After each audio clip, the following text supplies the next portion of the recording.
Muy buenas noches a todos. ¿Me escuchan bien? Buenas Sí, ahí noches. se escucha. Buenas noches. Buenas noches, sí señora. Señorita.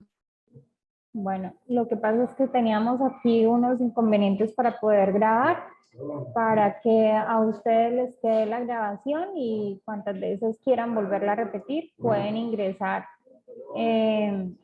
al YouTube de formación profesoral y allí la van a encontrar. ¿Listo? Entonces, la charla de hoy es una capacitación sobre resultados de aprendizaje, la cual está dirigida por el profesor Orlando Mena, es el coordinador de desarrollo profesoral de la sede Valledupar y aquí nos acompaña en la noche de hoy. En el transcurso de la charla se les va a pasar 2 links, por favor, para que organicen su asistencia y se les pueda certificar esta capacitación, y la otra es el link de evaluación. ¿Listo? Sabemos nosotros que los resultados de aprendizaje son muy importantes para la construcción de nuestras evaluaciones y asimismo que haya congruencia entre los resultados de evaluación del aprendizaje y lo que se le enseña al estudiante, ¿sí? Hasta dónde nosotros le permitimos al estudiante llegar con el conocimiento. Entonces, adelante, Orlando. Muy buenas noches. Muy buenas noches a todos. ¿Sí me están escuchando? Se le escucha, sí, señor. Bueno, muchas gracias. Bueno, voy a permitirme compartir la presentación. Como decía Lisette, desde Desarrollo Profesoral estamos, digamos que haciendo acompañamiento a todos los programas académicos que así lo solicitan en temas pedagógicos, didácticos, en temas que tienen que ver con actualidad en formación en educación superior. Y uno de esos temas es el de resultados de aprendizaje.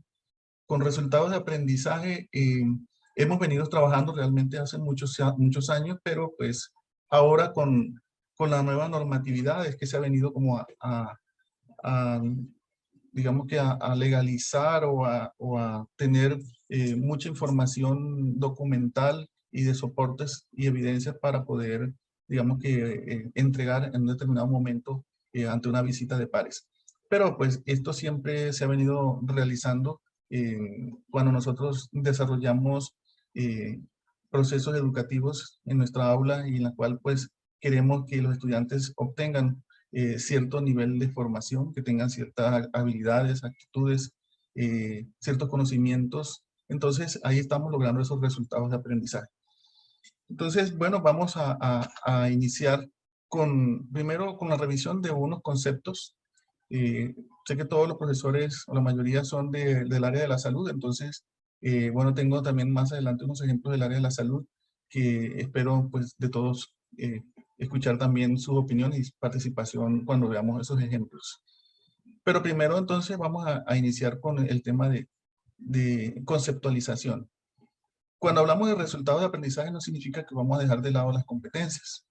Los resultados de aprendizaje son esos pasos que vamos a dar poco a poco para que logremos unas competencias. Algunos autores hablan de que las competencias son mucho más complejas porque, como lo menciona aquí Tobón, requieren de la movilización de muchos conocimientos, de diferentes saberes, del saber saber, del saber conocer, del saber hacer, para poder entonces desenvolverse y resolver alguna problemática en un contexto, en una situación determinada.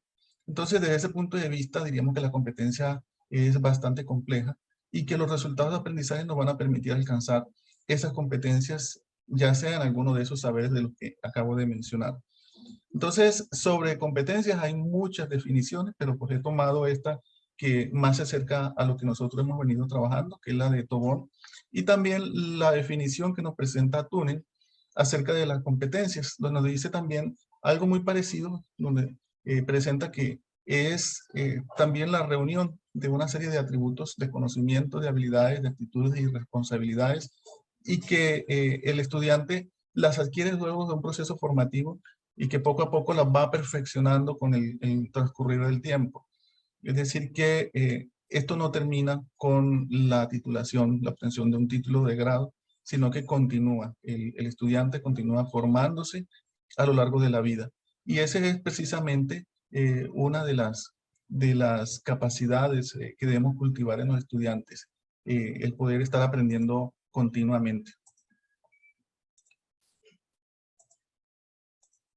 Aquí en esta diapositiva, entonces, continuando con la definición, viéndolo desde qué es una competencia, para qué sirve y dónde se va a desarrollar y cómo. Entonces, es una actuación integral, va a articular los saberes, como lo mencionaba ahí en la definición de Tobón, el saber conocer, pues, que está relacionado con las habilidades cognitivas, con los conocimientos, con toda la parte conceptual. El saber ser, que está relacionado con las motivaciones, con las emociones, con los valores, con los conocimientos, con las actitudes. Y el saber hacer, que está muy relacionado con toda la parte práctica, con la parte de destrezas, de habilidades. ¿Para qué se utilizan las competencias? Entonces, para poder solucionar algo, una problemática, para poder desenvolverse en una profesión, para poder realizar alguna tarea, algún oficio.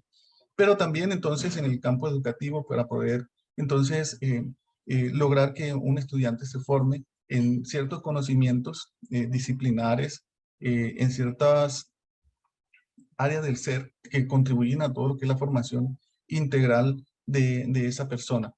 ¿Y dónde se va a evidenciar o dónde se va a utilizar esas competencias? En todo el contexto donde se va a desarrollar desde su área de formación o desde su objeto de estudio. Lo importante es que se va a desarrollar a lo largo de la vida, durante todo el ejercicio de la profesión, pero también esas competencias nos van a servir para desarrollarnos como personas, como miembros de una sociedad. Y pues la idea es que el desarrollo de esas competencias continúa el resto de la vida, que se pueda seguir dando de forma autónoma, forma flexible, que tengamos esa capacidad de aprender continuamente, porque la ciencia va avanzando y esto pues nos obliga a también tener una constante actualización. Hay varios elementos que tienen una competencia, dependiendo de los autores que nosotros consultemos.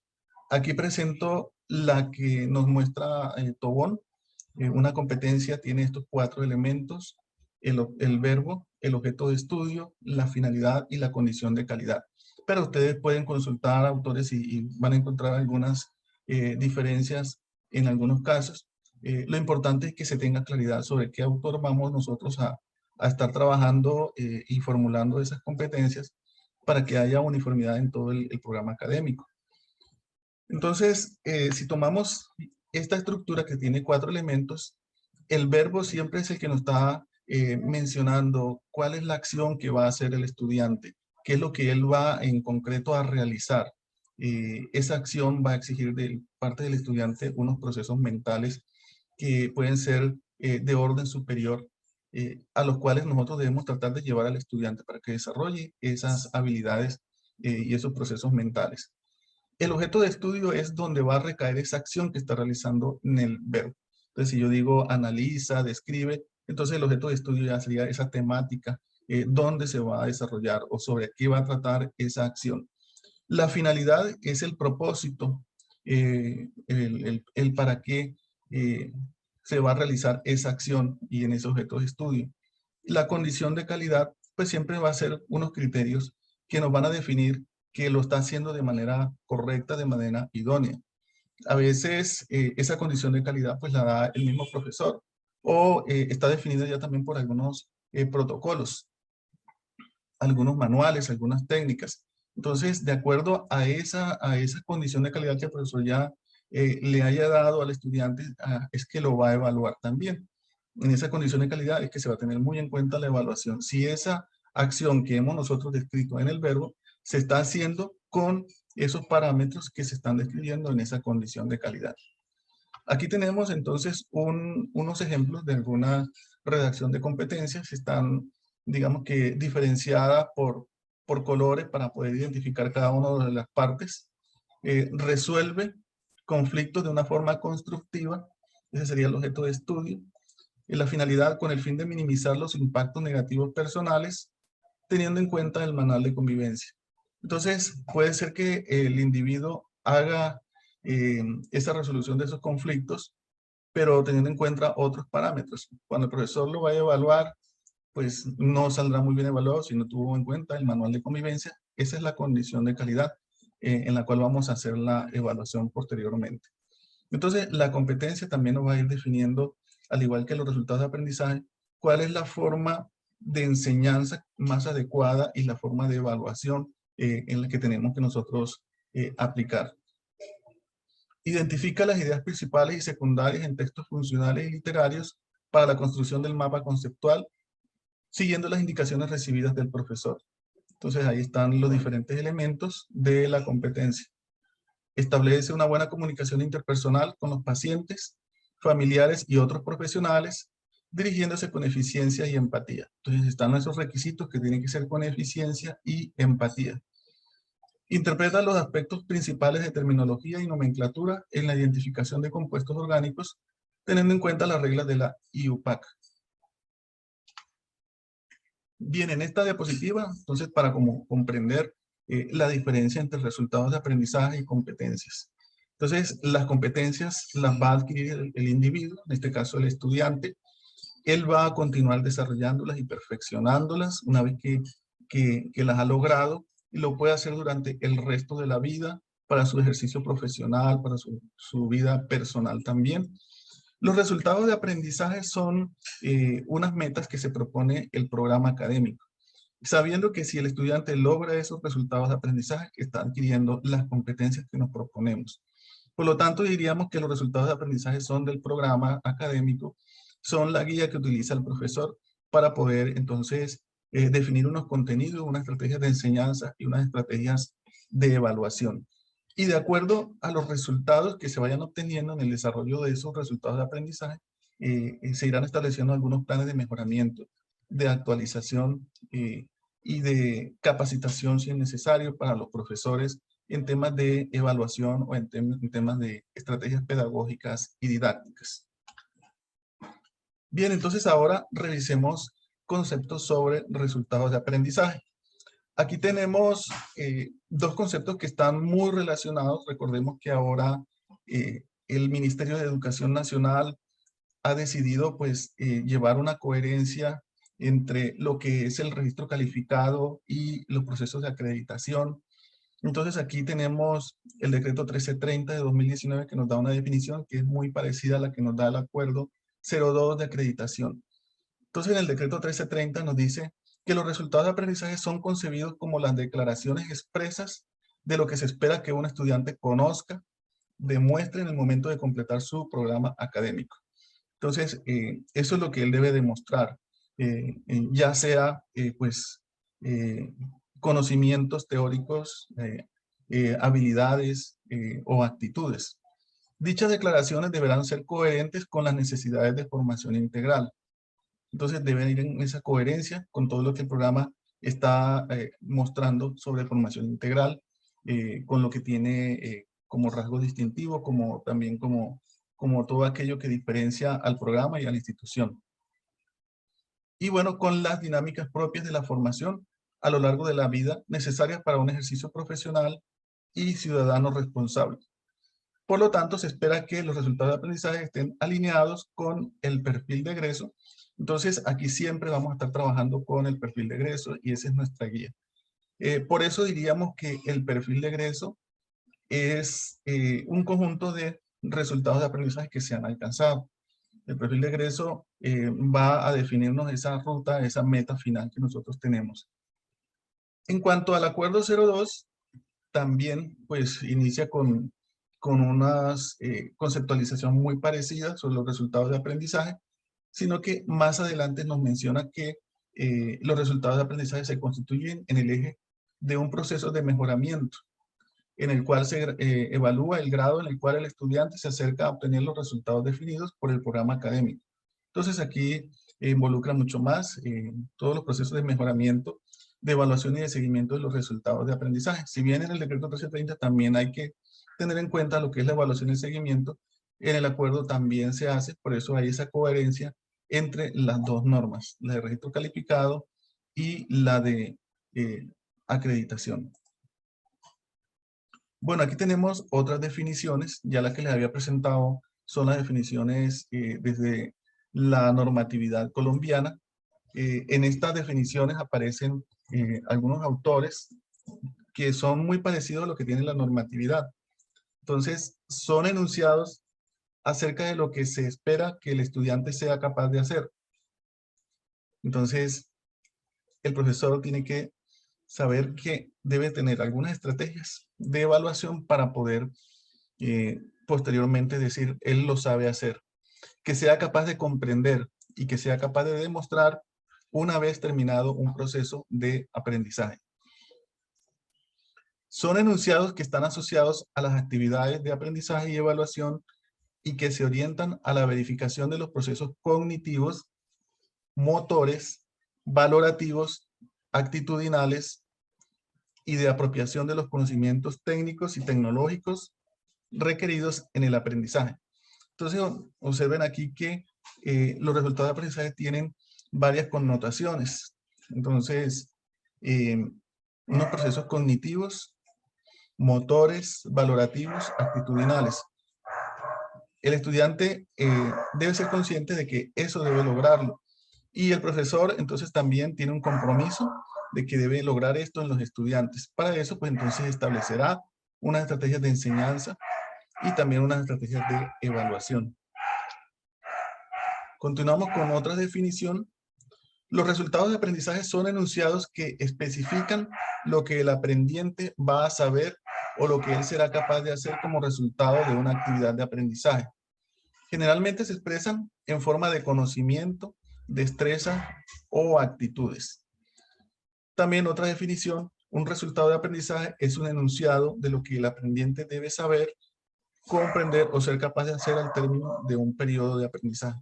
Entonces noten que el profesor, el programa académico va a tener unos resultados de aprendizaje que van a servir como un parámetro, una guía a donde vamos a llevar al estudiante, que vamos a realizar un proceso educativo donde le vamos a dar a él todas unas herramientas, unos medios educativos, una infraestructura, unas estrategias pedagógicas, unos contenidos, estrategias de evaluación y mediante todo ese conjunto de que le vamos a dar al estudiante, pues vamos a lograr esos resultados de aprendizaje. Y el estudiante también debe ser consciente de que tiene que poner todo de su parte para poder lograr esos resultados de aprendizaje. Los resultados de aprendizaje actúan como un elemento director en el diseño y en el proceso de enseñanza-aprendizaje. ¿Qué significa esto? Que de acuerdo al resultado de aprendizaje, nosotros vamos a diseñar nuestro proceso de enseñanza. No es lo mismo si en el resultado de aprendizaje dice que el estudiante es capaz de analizar o si dice que el estudiante es capaz de proponer o de diseñar. Entonces son diferentes estrategias de enseñanza que nosotros tendríamos que utilizar. Como elemento descriptor de lo que pretende llevar a cabo un plan de estudios. Entonces, el resultado de aprendizaje tiene que ser de público conocimiento por toda la comunidad académica, sobre todo ese plan de estudios. Como facilitador para la elaboración de otros elementos del diseño curricular. ¿Cuáles son los otros elementos del diseño curricular? Todas las actividades formativas, las actividades académicas que nosotros vayamos a establecer a lo largo del plan de estudios y de todo un sistema de evaluación. No es lo mismo evaluar un resultado de aprendizaje que haga referencia a, digamos que a analizar, a otro que sea de diseñar. Entonces son muy diferentes. Como un elemento de evaluación por parte de agencias de garantía de calidad y acreditación. Hay agencias nacionales e internacionales que acreditan los programas y para acreditarlos exigen que se tenga resultados de aprendizaje y que se tengan unas estrategias de evaluación y de seguimiento. En Colombia pues tendríamos el CNA, pero en otros países hay otras agencias acreditadoras. Una muy conocida es la de ANECA, que también tiene pues cierta bibliografía sobre resultados de aprendizaje. Como un elemento claro de comunicación entre profesores, estudiantes, comunidad universitaria, empleadores, agencias de garantía de calidad y la sociedad en general. Entonces, los profesores deben tener claro esos resultados de aprendizaje. Con mi curso estoy contribuyendo a 1, 2, 3 resultados de aprendizaje del programa Los estudiantes deben también tenerlo claro, que él debe tener un compromiso para lograr ese resultado de aprendizaje. Toda la comunidad universitaria, porque la institución le va a ofrecer al estudiante y al profesor todos los medios que se requieren para desarrollar ese plan de estudios. Los empleadores también, porque ellos van a visualizar en la página web, por decir algo, en la página web del programa, cuáles son los resultados de aprendizaje de medicina, de fisioterapia, y él va a decir, bueno, este programa tiene estos resultados de aprendizaje y me interesa mucho porque Silvia está muy de acuerdo con la filosofía institucional o con lo que yo tengo en mi empresa. Entonces, va a servir también como una guía para los empleadores. Las agencias de garantía de calidad, que son las agencias acreditadoras, y la sociedad en general, pues también va a poder visualizar esos resultados de aprendizaje de los programas. Características que tienen los resultados de aprendizaje son observables, comprobables y evaluables. Entonces lo puede observar el profesor, puedo comprobarlo y puede evaluarlos. Eso significa que el profesor debe tener unas rúbricas o un sistema de evaluación definido para poder decir que sí el estudiante lo ha logrado. Entonces él debe comprobar que sí lo tiene y que puede ser promovido el estudiante para los siguientes niveles. Son representativos del logro alcanzado. Son realistas, factibles y justos. Y aquí debemos tener mucho cuidado cuando los redactemos. Que no nos inspiremos demasiado, que quede un resultado de aprendizaje muy bonito, muy bien redactado, pero que sea muy complicado de alcanzar. Ya sea por el tipo de población que tenemos, tipo de población estudiantil, por los recursos que tengamos, en fin, por muchos factores. Entonces eso haga que no sean factibles o que no sean justos. Son útiles y relevantes para la propia formación. Eso es muy importante. Debemos tener mucho cuidado cuando nos redactemos de que sean aplicables para la formación, para la profesión, para el programa académico. Si no son aplicables, ahí es cuando el estudiante va a ver que de nada le va a servir ese resultado de aprendizaje y por lo tanto los contenidos de los cursos que estén relacionados con él pues tampoco deberán mucha relación. Entonces deben ser muy relevantes y útiles para la formación y por lo tanto le van a servir para el resto de la vida, o sea, para una formación permanente y durante todo el ejercicio de su profesión. Son retadores para el estudiante, retadores para el profesor, retadores para la institución, para la universidad, porque ese es un compromiso que tiene el programa. Al finalizar el plan de estudio, el estudiante debe tener estas y estas capacidades.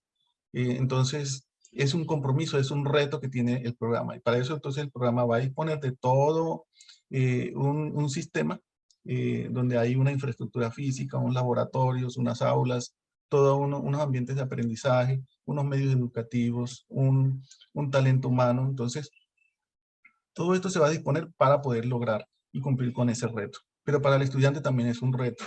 Para la sociedad en general también es un reto. Son valiosos y exigentes. Le exigen al profesor entonces a ajustar las estrategias de enseñanza para poder lograr esos resultados de aprendizaje. Coherentes y transparentes deben ser de conocimiento público pues para toda la comunidad, para los estudiantes con mucha más razón porque ellos van a ser el objeto pues de todo el acto educativo. Concretos y precisos. ¿Qué ventajas tiene que formulemos resultados de aprendizaje? Vamos a mirar esas ventajas para la universidad, para los profesores, para los estudiantes. Entonces, para la universidad, pues, le van a posibilitar a la institución poder planificar todo lo que tiene que ver con el desarrollo de ese plan de estudios, para organizar todo lo que se necesita para adquirir esos aprendizajes, qué se requiere, qué laboratorios, qué contenidos, qué bibliografía, qué profesionales, qué profesores, qué perfiles se requieren. Entonces van a servir para toda esa parte de la planificación y organización de los aprendizajes. Orientan entonces también los sistemas internos de aseguramiento de la calidad. Favorecen la movilidad. Esto es muy importante porque de acuerdo al resultado de aprendizaje de un programa de una universidad X, podemos nosotros hacer consultas con otras instituciones y mirar a ver con cuáles otras también tenemos como esa cercanía para poder realizar movilidades entrantes o salientes, ya sea de manera presencial o virtual. Garantizan transparencia y calidad asociados a posibilidades de acreditación y reconocimientos nacionales e internacionales. Esto cuando la institución pues está presentándose a procesos de acreditación por agencias internacionales. Facilitan el diseño y rediseño curricular de programas en consonancia con normativas, tendencias, exigencias y oportunidades globales. Muchas veces cuando redactamos los resultados de aprendizaje nos implica revisar entonces contenidos, revisar asignaturas o cursos. Entonces, eso nos va a permitir a nosotros también justificar algunos ajustes en el diseño curricular. Para los profesores, entonces, les va a permitir orientar todo su ejercicio docente para lograr esos resultados de aprendizaje. Entonces, saber cuáles son las mejores estrategias para que se puedan lograr esos conocimientos, esas habilidades, esas actitudes que nosotros estamos comprometidos con lograr en esa redacción de esos resultados de aprendizaje. Centran la evaluación en lo sustantivo, en lo que se requiere, en lo puntual, en la evaluación. Está centrado también hacia el estudiante. El estudiante va a tener aquí un papel muy, muy importante. Y tenemos que ajustar también toda esa evaluación en los diferentes momentos que se requiera. En la evaluación formativa, la evaluación sumativa. En esos, digamos que cuando tenemos resultados de aprendizaje de alto nivel, ya tendríamos estudiantes con capacidades de autoevaluarse o de realizar coevaluación o heteroevaluación. Conectan el trabajo de los profesores y los estudiantes y direccionan el diálogo docente más hacia cómo lograr la obtención de los aprendizajes y, o sea, qué estrategias voy a utilizar para que se logren esos resultados de aprendizaje, se logren los conocimientos, las habilidades, las destrezas y hacia dónde debo enfocar todo el proceso de enseñanza. En cuanto a los estudiantes, entonces, bueno, ya ellos van a tener claro hacia dónde van, cuál es esa meta con la formación a la que ellos se están encontrando. Cuando ellos inician un curso, entonces ya saben que ese curso le va a tributar a uno o dos resultados de aprendizaje con esos conocimientos que se van a ver con esos contenidos. Entonces va a saber que ese curso no es un curso de relleno, no es un curso que no le va a servir para nada, sino que sí lo va a necesitar para el desempeño profesional. Le anticipa los alcances de su proceso formativo, un enfoque práctico, o sea, el para qué le sirve ese curso. Inserta a los estudiantes en realidades globales de conocimiento e interculturalidad. Minimizan el interés por la calificación y los promedios para centrar el esfuerzo en el aprendizaje. O sea que el estudiante, pues bueno, él siempre está pendiente de sus notas, pero aquí él va a saber además que ese curso es necesario, es muy importante por los conocimientos que se requieren más adelante o para su vida profesional. Fomentan la responsabilidad de los estudiantes por su proceso formativo y el logro de aprendizajes. Para el sector externo, entonces, brindan orientación a los empleadores frente a los alcances de cada perfil. Entonces, el empleador tiene la oportunidad de ver en la página web el perfil de egreso de un programa académico, los resultados de aprendizaje, y él va a decir, bueno, si este es el perfil de egreso, pues tiene estas y estas capacidades o cualidades que a mí me interesan y eso puede facilitar también para el empleador la contratación también. O también puede servirnos como un referente cuando hagamos una evaluación de los resultados de aprendizaje del perfil de egresos, de si realmente estamos dando un producto con esas características que estamos nosotros pregonando. Facilitan la búsqueda e identificación de talento humano y le permite trazar planes de formación complementaria más ajustado a las necesidades y capacidades reales. Bueno, aquí presento una diapositiva de Fink, donde nos habla de que los resultados de aprendizaje no debemos solamente formularlos y seguir trabajando de la misma manera como hemos venido trabajando siempre. Porque a veces sucede eso, que nosotros hacemos unos diseños curriculares, establecemos unas competencias, pero el profesor llega y da la clase de la misma manera como siempre lo ha dado. Entonces, si hacemos esa misma metodología, pues no vamos a lograr lo que realmente se requiere. Es necesario que los resultados de aprendizaje sean revisados y que de acuerdo a la complejidad de los mismos nosotros diseñemos unas estrategias de enseñanza y que las estrategias de evaluación también estén acordes a esas estrategias de enseñanza. Yo no le puedo poner a un estudiante en un examen que me analice una gráfica que tenga barras o una torta si nunca en la clase hicimos un ejercicio de análisis de barras o de tortas. Entonces, no puede ser un examen muy diferente a lo que ha hecho él en el aula. O sea, a eso se refiere Finn, que es necesario que haya esa coherencia entre las estrategias de enseñanza, las estrategias de evaluación y el resultado de aprendizaje, el nivel que tiene esa redacción de ese resultado de aprendizaje. También Finn insiste en los procesos de retroalimentación, porque mediante estos procesos hacemos mucho más consciente al estudiante de su estado de avance, qué ha logrado, cuáles son sus habilidades, sus fortalezas, pero también cuáles son sus debilidades. Y esto debe ser pues con el fin del mejoramiento, más no de señalar al estudiante, usted es malo, usted no sirve para esto, sino qué oportunidades de mejora tiene él para poder alcanzar finalmente esos resultados de aprendizaje. Entonces, sobre estos aspectos que menciona Fink, más adelante al final estaremos haciendo una revisión de unos ejercicios de cuáles serían las actividades de enseñanza más apropiadas y las de evaluación más apropiadas según el nivel de resultado de aprendizaje. En esta diapositiva, algo que nos insiste el Ministerio de Educación es que debe haber coherencia entre el perfil de egreso y los resultados de aprendizaje. Los resultados de aprendizaje los podemos ubicar a nivel del programa o a nivel de curso. El Ministerio de Educación nos está evaluando solamente los del programa. Por lo tanto, pues la mayoría de las instituciones construyen sus perfiles de egreso y sus resultados de aprendizaje de los programas. En algunas sí se decide realizar resultados de aprendizaje de los cursos. O si no se construyen en los cursos resultados de aprendizaje, se construyen las competencias, que es el modelo que se ha venido también trabajando. Lo importante es que las estrategias de enseñanza y las de valoración o de evaluación sean acordes a esos resultados de aprendizaje que se han diseñado y que permitan ese alcance, ese cumplimiento de esos resultados de aprendizaje. Debe haber esa coherencia.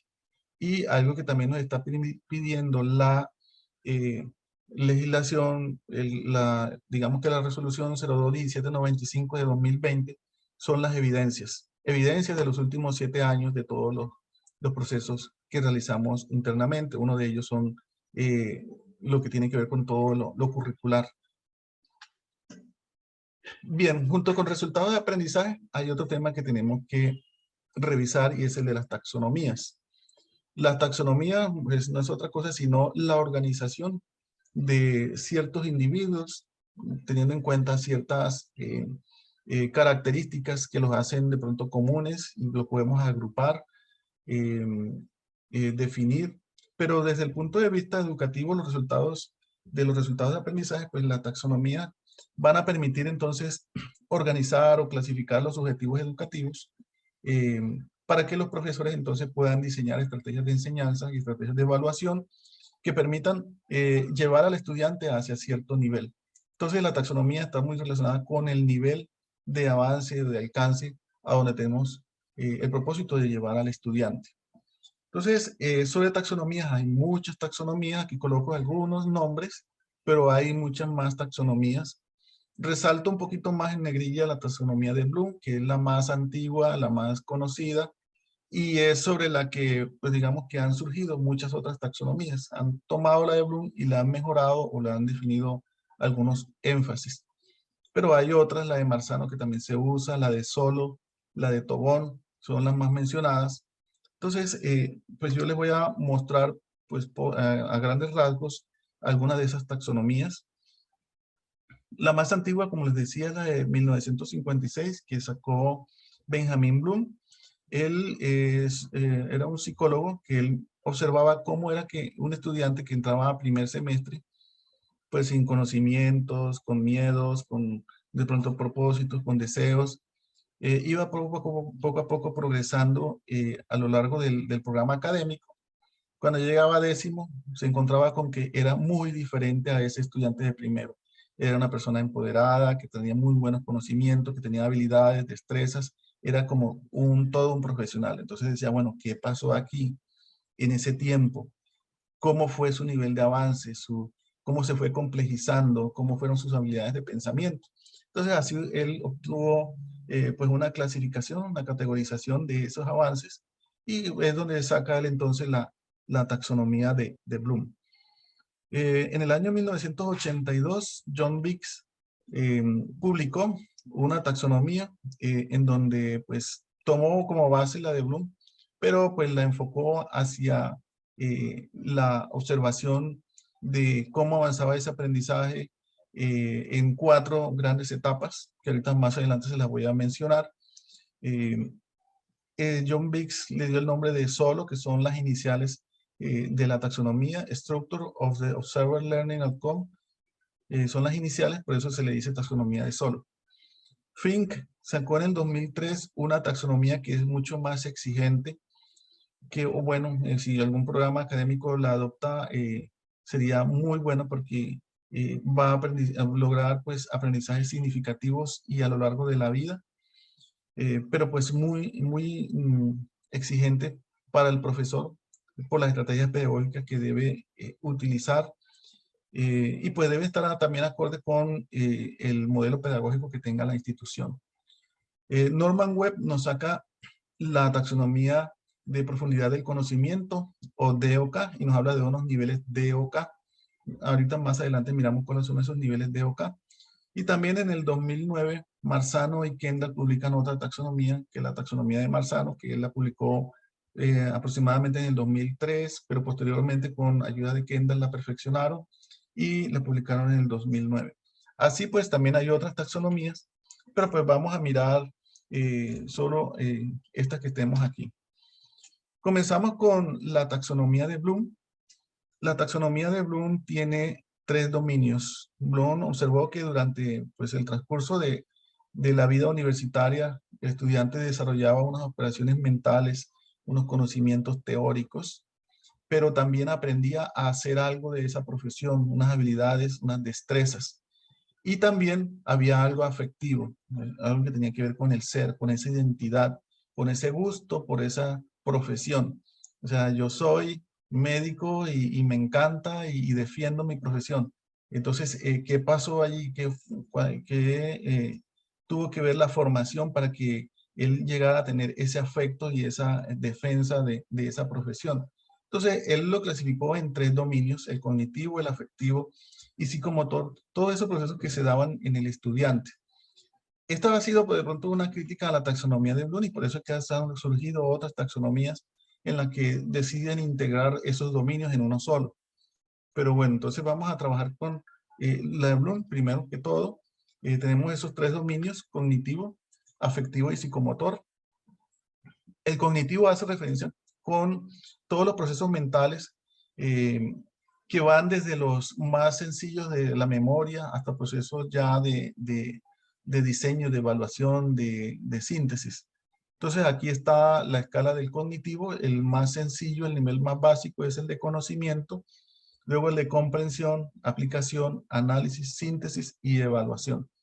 Posteriormente este dominio cognitivo fue actualizado, fue ajustado y tenemos una versión nueva de este dominio cognitivo. Entonces le voy a presentar la versión más actualizada del dominio cognitivo.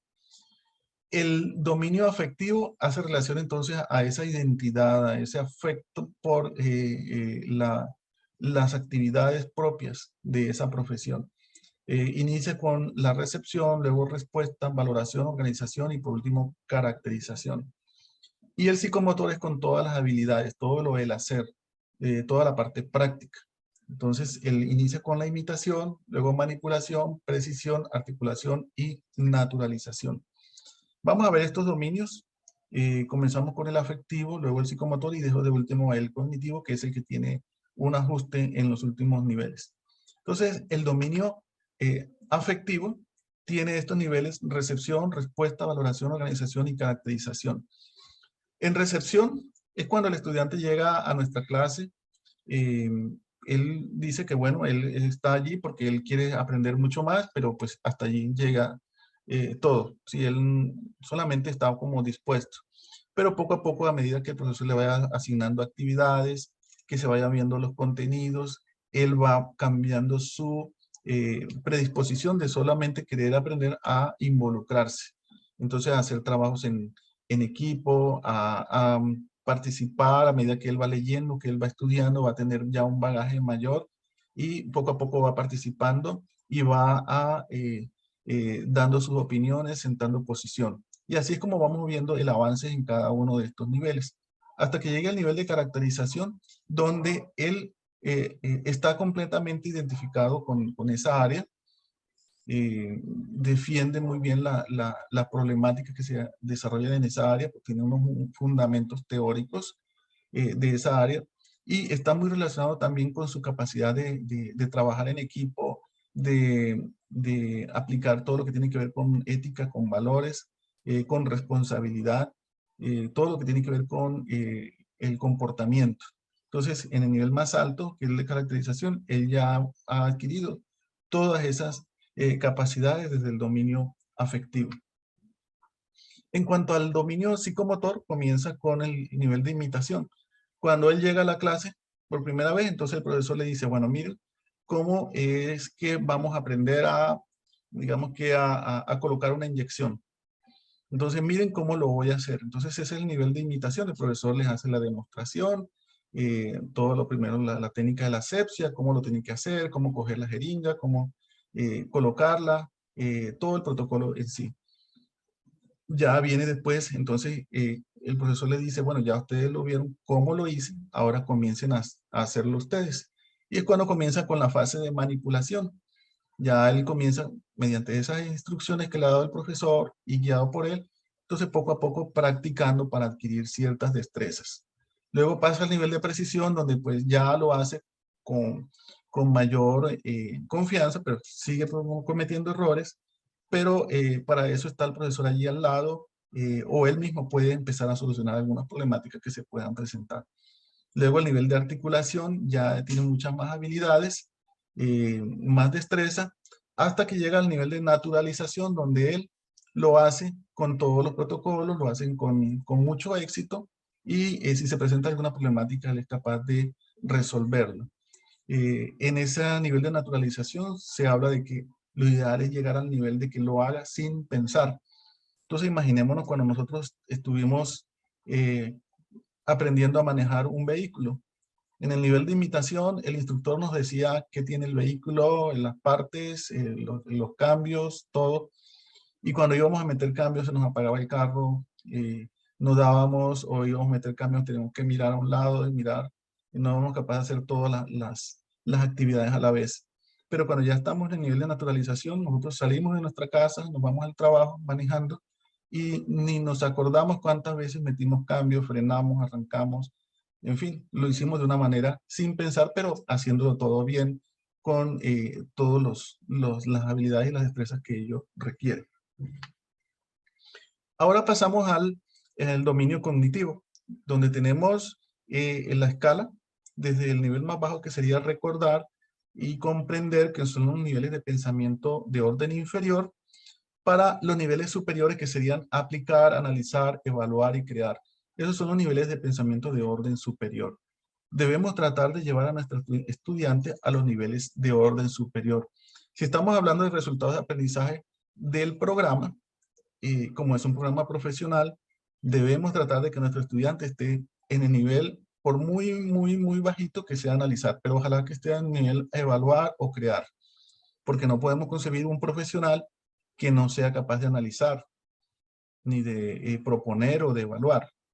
O sea, él debe tener todas esas cualidades, esas capacidades. Para cada uno de esos niveles hay unas estrategias de enseñanza y de evaluación que debe tener el profesor. Entonces vamos a ver cada uno de estos niveles. Comenzamos con el nivel de recordar, que es el primer nivel. El nivel de recordar, como lo dice el nombre, es recordar, es memoria. Es donde solamente le vamos a exigir al estudiante memoria, recordar. Entonces le digo al estudiante, bueno, en la clase pasada vimos el tema fisiología renal. Bueno, descríbame cuál fue lo que vimos en ese tema. O sea, recíteme todo esa fisiología que vimos. es solamente eso, él no tiene que ponerse a analizar porque aquí y acá, sino solamente describir. Es como recordar, enlistar, localizar, reconocer, recuperar. Esas son las actividades que nosotros le vamos a poner al estudiante para que él haga. Y como resultado, pues el estudiante nos va a hacer una definición como de diccionario, como de enciclopedia, una definición que no sea de él propio, sino recitarnos la definición que él encontró en alguna parte. Narrar unos hechos, dar unos conceptos básicos, hacer un etiquetado, un listado, resolver un cuestionario, hacer una reproducción de algo que se presentó. Eso es solamente el nivel de recordar. Dígame cuál es el protocolo tal. O sea, ese es memoria. Eh, en este caso, bueno, el papel del profesor es el que tiene el conocimiento, es el que va a explicar el tema, es el que va a proporcionar todo el material.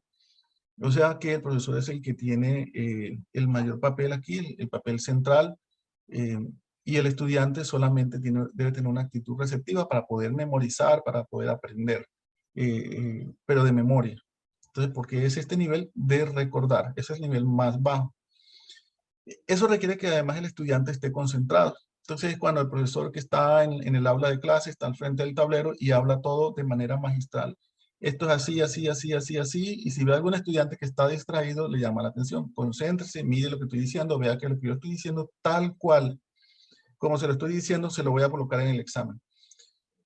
No se duerman, no se desconcentren, mire acá. Entonces, siempre el profesor le está llamando la atención al estudiante para que esté concentrado y esté pendiente de lo que se está viendo.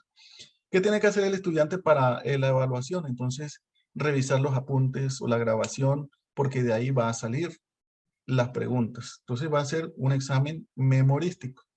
Si el estudiante tiene mala memoria, ahí le va a ir mal al estudiante porque la memoria entonces estará fallando. En el nivel de comprensión, ya tendríamos aquí el segundo nivel. El estudiante debe no solamente tener la memoria, sino comenzar a relacionar algunos conceptos entre sí, a comparar por qué esto sí, por qué esto no, qué diferencia hay entre este y esto otro, hacer pequeñas inferencias, a hacer pequeñas interpretaciones, a parafrasear.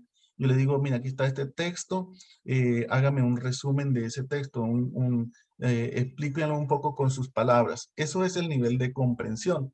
Eso significa que hay que poner al estudiante ya a que haga ciertas actividades. O sea, que él no va a estar quedado sentado todo el tiempo en el aula, sino que va a empezar a hacer ciertas actividades.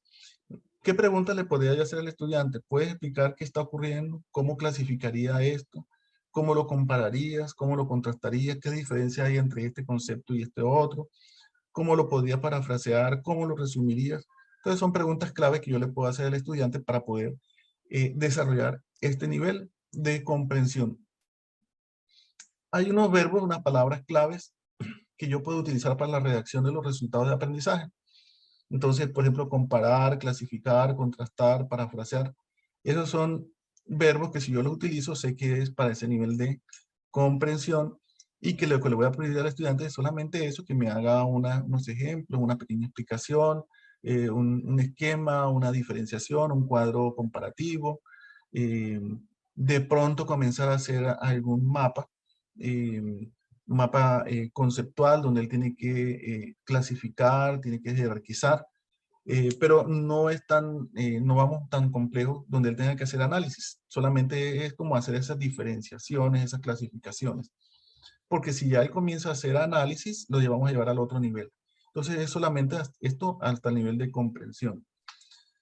Papel del profesor. Entonces ya aquí el profesor no es el que solamente va a dar la clase magistral y que el estudiante tiene que estar calladito, sentado, concentrado, sino que él comienza a promover la participación del estudiante. El profesor le presenta algo, un tema, entonces, bueno, hágame aquí con sus palabras, explíqueme esto que está acá, hágame una comparación, una diferenciación. Eh, entonces el estudiante debe tener una actitud más activa, debe lograr comprender significados.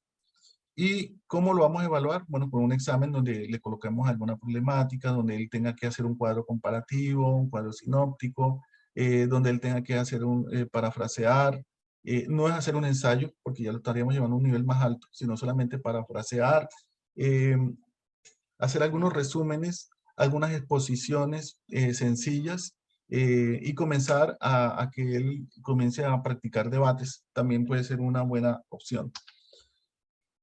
Luego tendríamos el tercer nivel, el nivel de aplicar. Como el nombre lo dice, es llevar todo un conocimiento teórico a una nueva acción, a un laboratorio, a utilizar un protocolo que ya se lo aprendió en la memoria, entonces lo va a aplicar ese protocolo. Entonces, como acciones tendríamos que él va a desempeñarse en algo, va a aplicar lo que vio en la teoría, entonces lo va a hacer en la práctica, va a ejecutar, va a implementar, va a usar, va a emplear, va a realizar. Como resultado tendríamos que él hace una demostración. Entonces yo le digo, bueno, demuéstrame cómo se aplica una inyección. Entonces él va a hacer esa demostración, va a aplicar un protocolo. Y yo lo voy a evaluar de acuerdo a ese protocolo.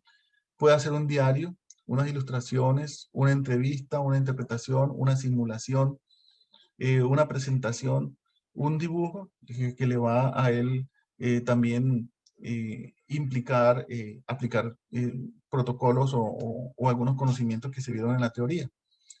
Puede utilizar unos verbos para la redacción de esos resultados de aprendizaje, como los que están aquí. Bueno, la taxonomía de Bloom tiene una cantidad de verbos para cada uno de los niveles. Entonces, de acuerdo a esos verbos, pues yo puedo ajustar los resultados de aprendizaje y saber que estaría en ese nivel de aplicar. No le voy a exigir a él que comience a hacer análisis, por qué se hizo esto o qué pasó, si no se logró algo. No, porque ya estaríamos llegando a un nivel mucho más alto. Es solamente que él aplique algo que él ya vio en la teoría, ahora lo vamos a aplicar en la práctica.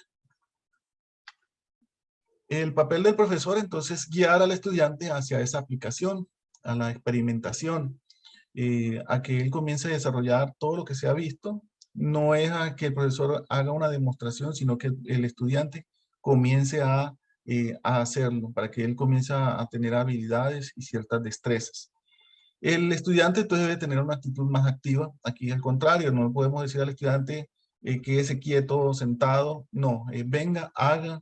eh, Quiero verlo haciendo, a ver cómo es que lo está haciendo para hacerle los aportes. Entonces, los aprendices deben ser capaces de extrapolar lo que han aprendido a situaciones nuevas. ¿Cómo puedo evaluar al estudiante? Entonces, poniéndolo a hacer. Que haga ese protocolo que se vio en la teoría, lo que se vio en el laboratorio, entonces venga y hágalo nuevamente para poderlo evaluar. Pero entonces es importante que lo primero se haya hecho para poderlo evaluar. No podemos colocarle una evaluación de algo que nunca se vio. Exposiciones, resolver problemas, practicar debates, también pueden ser parte de ese nivel de evaluación. Luego tenemos el cuarto nivel, que es el de analizar o de análisis. Entonces ya ha pasado a los otros niveles, el de recordar, el de comparar, el de aplicar. Entonces ahora él va a analizar. Es decir, todo eso que él hizo, ese protocolo que él desarrolló, pasó algo, entonces analice. Para analizar, ¿qué significa que tiene que hacer él? Él tiene que conocer todo el proceso, paso a paso de cada uno de los procesos o los conceptos. Significa que tiene que deconstruir, que tiene que integrar, que tiene que organizar, que tiene que esquematizar, estructurar. Entonces puedo colocarle al estudiante que me haga un esquema, descríbame todo el proceso. Ahí lo que está haciendo es un análisis. Le puedo dar una serie de datos. Digamos que en medicina o en los programas de salud tendemos también a darle muchos datos al estudiante. Bueno, estas son las edades de los pacientes y le aplicamos una prueba de, digamos que colesterol. Y aquí están las edades. Bueno, entonces revise esos datos y analícelos. Ese es el nivel de analizar. Bueno, a mayor edad hay mayor nivel de colesterol. Eso saldrá de un análisis que él haga. Entonces, son actividades que implican que el estudiante tenga mucha protagonismo, donde él tenga que llevar todo lo que está viendo en la teoría, en una aplicación y ahora unos resultados, entonces que él comience a revisar todos esos datos que se le están dando. Tiene que examinar información, tiene que hacer inferencias, predicciones y deducciones. Como resultado, el estudiante puede hacerme una reseña, por ejemplo, puedo darle diferentes autores, sobre una temática y que él haga una reseña, una comparación, un análisis de lo que cada uno está presentando. Una gráfica, le puedo dar una tabla en Excel y que él me haga una gráfica de barras o de tortas, o le presento la gráfica y que me diga entonces qué pasó en esa gráfica, qué resultados se están dando. Entonces él puede manejar una serie de datos, hacer un informe, revisar encuestas o analizar encuestas o diseñar encuestas, hacer hojas de cálculo. Eso significa que él tiene capacidades también ya de comparar, de jerarquizar, de relacionar, para poder entonces hacer esos procesos de análisis. Verbos o palabras claves que puedo utilizar. Entonces aquí tenemos una lista de verbos que ustedes también pueden conseguir en la taxonomía de Bloom para ese nivel de analizar. Preguntas que le puedo yo decir al estudiante: ¿usted qué opina sobre esto? Este resultado que se obtuvo. ¿Qué pasos se dieron aquí? ¿Qué falló aquí? ¿O qué sucedió aquí? ¿Qué conclusión puedes traer de acá? ¿Cómo puede de pronto distinguir o diferenciar lo que se está presentando? Entonces, él tiene que comenzar a analizar. Aquí no es suficiente con memoria. Tiene que empezar a mirar esas relaciones de cada uno de los elementos, a hacer un esquema o a estructurar algo para poder, pues, dar una opinión. El papel del docente es el que enseña al estudiante constantemente a que haga análisis. Siempre lo está motivando para que haga análisis, le presenta problemas, le presenta datos, le presenta informaciones, diferentes autores, para que él entonces esté haciendo análisis. Y el estudiante pues debe tener una actitud activa, analítica y crítica. El estudiante que es capaz de analizar, entonces ya comienza a realizar procesos de investigación, porque la investigación implica que él tenga una capacidad de observación, de mirar detalles, de revisar qué está pasando en un proceso o qué está fallando. Entonces eso le implica análisis. Hacer ensayos, ya ahí va incluido lo que es análisis, proyectos, reseñas, análisis de gráficos o de encuestas. Pasamos al quinto nivel, que es el de evaluación. Ya en el nivel de evaluación, no solamente él hace lo anterior, que es el análisis, sino que él está emitiendo un juicio sobre eso que se está desarrollando. O sea, él va mucho más allá.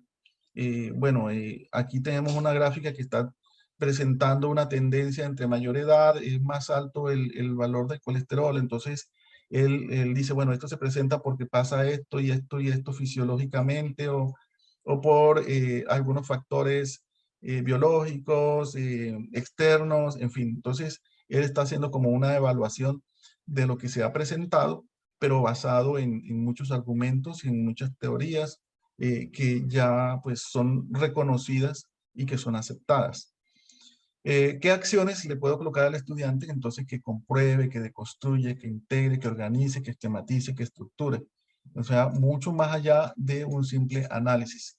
Que él me haga un ensayo, una reseña, una gráfica, que explique la gráfica, qué ocurrió allí, que elabore un informe. Entonces, si hace una prueba de laboratorio, entonces que haga ese informe y que no solamente haga el análisis, sino que me diga pues posibles causas de esos resultados que se están desarrollando. Como cuando hacemos un caso clínico. Entonces, en el caso clínico, él hace el análisis de todo lo que se está presentando, pero también me está atribuyendo algunas causas o algunos efectos, y está proponiendo de pronto qué está desencadenando esa situación. En este nivel, el papel del profesor entonces es el que plantea actividades que llevan al estudiante a desarrollar criterios de valoración y a que además tome decisiones. Y el estudiante debe tener una actitud pues activa. Él tiene todo el conocimiento, es decir, que tiene todo lo anterior, la memoria, el recordar, el comprender, el análisis, la aplicación. Pero ahora entonces, como él ha logrado todo eso, él tiene todo un bagaje teórico, tiene también la capacidad de hacer las cosas, de aplicar protocolos, y eso le da el cierto empoderamiento para que él pueda participar en debates, en discusiones, en participar con argumentos que sean sólidos. Entonces, hacen juicios sobre las ideas y sobre su validez. En la evaluación, entonces, puedo colocar al estudiante a que haga pues una presentación de unos resultados, por ejemplo, un caso clínico, entonces que él me exponga el caso clínico y que él lo desarme ese caso clínico y lo vuelva a armar y entonces me diga qué ocurrió allí y por qué estos resultados, toda esa correlación que se requiere. Evaluar el desempeño en debates de ese estudiante, puedo colocarle ensayos, los ensayos son mucho más estructurados, hacer en mapas conceptuales. Aquí el estudiante, como él ya tiene un conocimiento eh, teórico, él ya sabe hacer las cosas, tiene ciertas habilidades, cierta destreza, pues él tiene la capacidad de autoevaluarse, de cómo va avanzando en su nivel de formación. Y como él se puede autoevaluar, él también puede evaluar a su compañero y él sabe quién es bueno y quién no es bueno en ciertas habilidades o en ciertos temas. Entonces él va a tener esa capacidad de hacer coevaluación también. El sexto nivel es el último nivel de la taxonomía, es el nivel de creación. Entonces ya el estudiante ha tenido el anterior nivel, lo ha alcanzado, el de evaluación, o sea que él establece causas y efectos, pero él ahora propone. Propone una idea nueva, algo para hacerlo diferente, una solución, está diseñando algo, está construyendo algo nuevo. Entonces, va mucho más allá de simplemente hacer una crítica, un análisis, una evaluación de lo que ocurrió allí, de las causas, los efectos, sino que él ahora está proponiendo algo nuevo. Entonces, este es el nivel de creación.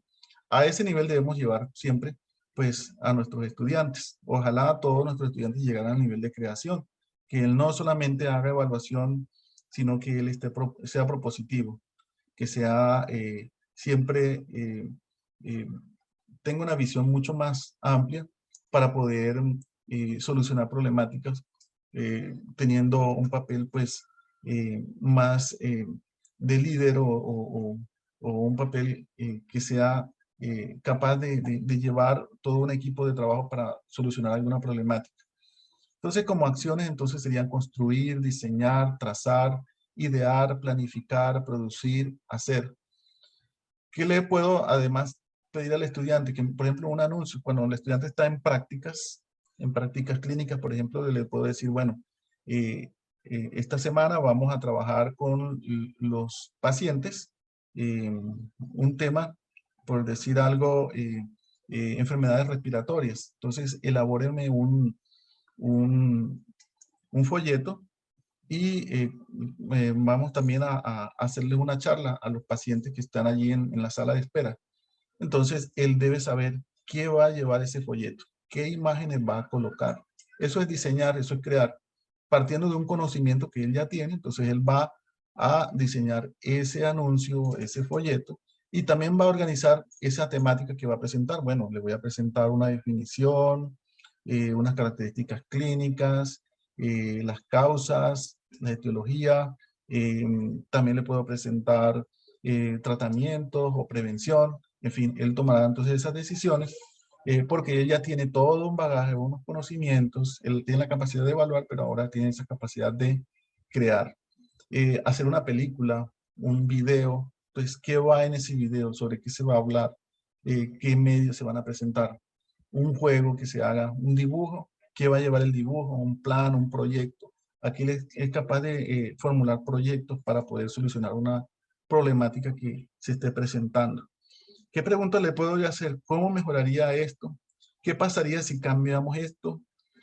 ¿Podrías proponer una nueva alternativa? ¿Puedes elaborar algo basándote en esto?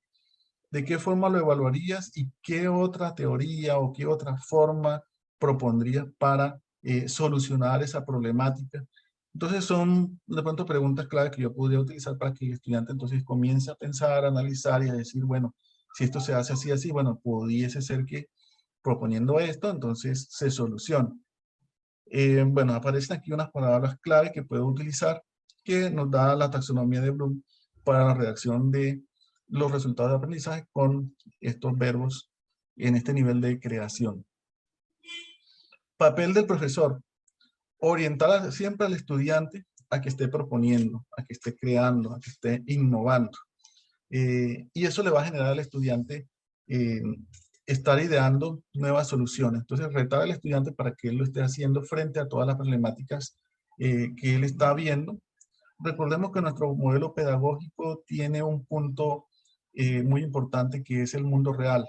Entonces, de acuerdo a ese mundo real, a esas vivencias, a lo que se va a enfrentar él, entonces, ¿qué posibles soluciones se podrían presentar?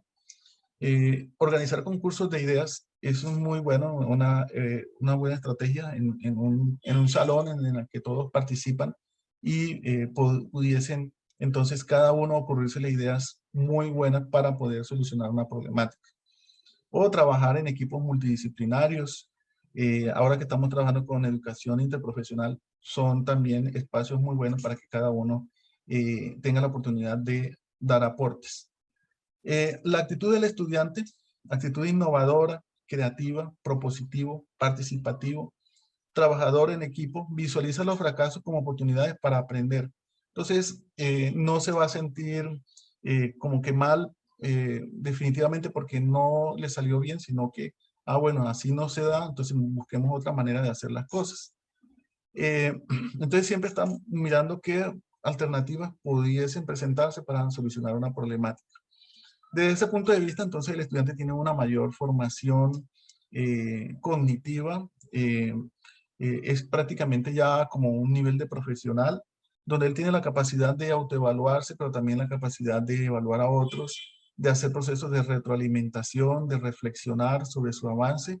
Tiene mucho más conciencia de sus errores, de sus debilidades y también de sus fortalezas. Ahí termina entonces el nivel 6, el último nivel de la taxonomía de Bloom. Entonces noten que hemos comenzado desde el primer nivel, que es el de memoria, el de recordar, donde no le vamos a pedir a él, sino solamente que él recuerde lo que se vio en la clase. Y de acuerdo a ello le hacemos unas preguntas memorísticas. Y que el nivel de allí es solamente receptivo, el estudiante debe estar concentrado y tener buena memoria, y así le va muy bien si es solamente ese nivel. Pero recordemos que vamos a llevar a nuestros estudiantes a estos niveles más altos, nivel de creación, y que eso implica mucho más actividad por parte del estudiante. Que la evaluación también tiene que estar acorde a esos niveles en los cuales esté formulado el resultado de aprendizaje. Por eso, como les decía al comienzo, el resultado de aprendizaje le direcciona al profesor cómo debe hacer las estrategias de enseñanza y las estrategias de evaluación. Y que además son un reto para el profesor y un reto para el estudiante, un reto también para la institución por la que es la que debe proveer todos los medios que se requieren para lograr esos resultados de aprendizaje. Hay una actualización de la taxonomía de Bloom que está más relacionada con, pues, con la era digital. No es lo mismo que un estudiante pues utilice su celular para ver videos en TikTok, a un estudiante que utilice el TikTok para crear videos informativos. Es diferente. Entonces la capacidad entre el uno y el otro es muy diferente. El uno es capaz de crear y el otro solamente es de visualizar, de ver. O un estudiante que utilice el Twitter. Entonces, ¿para qué usa el Twitter? Solamente para ver lo que están publicando otros o para yo redactar, proponer allí, ser crítico. Entonces, de acuerdo a esas capacidades que tenga para utilizar esas tecnologías, pues digamos que se ha como adaptado la taxonomía de Bloom con el uso de las TICs, y es como la presentamos aquí desde el nivel de recordar hasta el nivel de crear. Un estudiante que esté en el nivel de crear es el que tiene pues esa capacidad de bloguear, de hacer videos, de hacer wikis, de hacer podcasting, de programar.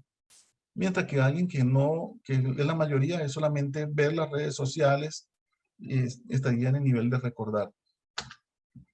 Aquí tenemos también una adaptación de la misma taxonomía de Bloom, que se le llama tabla periódica de las actividades digitales según la taxonomía de Bloom, pero es básicamente lo mismo. Bueno, entonces ahora pasamos a la taxonomía de John Biggs, que es la taxonomía de Solo. Bueno, la taxonomía de Solo tiene estos 5 niveles que aparecen aquí: preestructural, uniestructural, multiestructural, relacional y abstracto ampliado. Es una taxonomía donde el nivel más bajo es el preestructural. De pronto es muy discutido por instituciones que como la nuestra, por ejemplo, consideran muy importantes los conocimientos previos con los que llega un estudiante a un curso. El nivel preestructural nos dice que él no tiene conocimiento. Entonces, si nosotros vamos a utilizar esta taxonomía, lo que hacen la mayoría de las instituciones es eliminar el nivel más bajo y utilizar desde el uniestructural en adelante. Pero es muy buena para... ¿hay alguna pregunta? Bueno, parece que no. Entonces, en esta taxonomía tenemos estos niveles, el uniestructural en adelante, que son los que más se utilizan en las instituciones universitarias. Sobre todo si se utiliza modelos pedagógicos donde se hable del constructivismo, del aprendizaje significativo, se puede utilizar esta taxonomía eliminando la primera. ¿Por qué esto? Entonces, vamos a verlo en la siguiente diapositiva. En el nivel preestructural, según John Biggs, nos dice que el estudiante no tiene entendimiento, usa información irrelevante o está equivocada. Esta taxonomía, entonces, no tendría mucha acogida por este nivel preestructural. Por eso es que se elimina, porque consideramos que cuando un estudiante llega a nuestro curso, ya él ha tenido un curso previo. Por ejemplo, si va a haber biología celular, ya debe haber visto la biología más básica. Entonces, ya tiene unos conocimientos previos o conocimientos o competencias previas que se requieren para poder ver un determinado curso. Así que no es que el estudiante sea nulo o que no llegue con nada, pero Biggs nos habla de que es un estudiante que está en ese nivel. Esa es la crítica que se le hace a esta taxonomía de solo. Ya comenzando a hablar del nivel uniestructural, de ahí en adelante sí se podría aplicar esta taxonomía en nuestros modelos pedagógicos.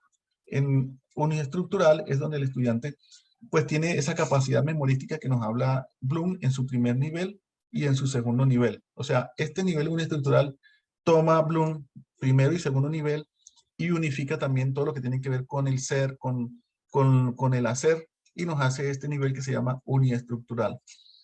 El estudiante se enfoca en aspectos relevantes, o sea, toma solo aspectos principales, él no desglosa la información como tal en sí, solo realiza procedimientos sencillos hace definiciones sencillas. Ese es el nivel uniestructural. En el nivel multiestructural, ya él no solamente hace definiciones sencillas o hace esas prácticas sencillas, sino que ya tiene un poco más de destreza, de habilidades. Él es capaz de enumerar, de describir, de hacer una lista, de escribirme un protocolo, cómo es que se aplica una inyección. Entonces me puede hacer el algoritmo de todo un proceso. Ya estaría en ese nivel multiestructural. Si continuamos con el otro nivel, donde ya se va a lograr un aprendizaje mucho más afianzado, más duradero, tendríamos el nivel relacional, donde él no solamente él ya se sabe el protocolo, sino que él lo aplica y analiza. O sea, aplica ese protocolo, todo lo que se vio en la teoría, pero también puede analizar ese protocolo y los resultados que se están obteniendo.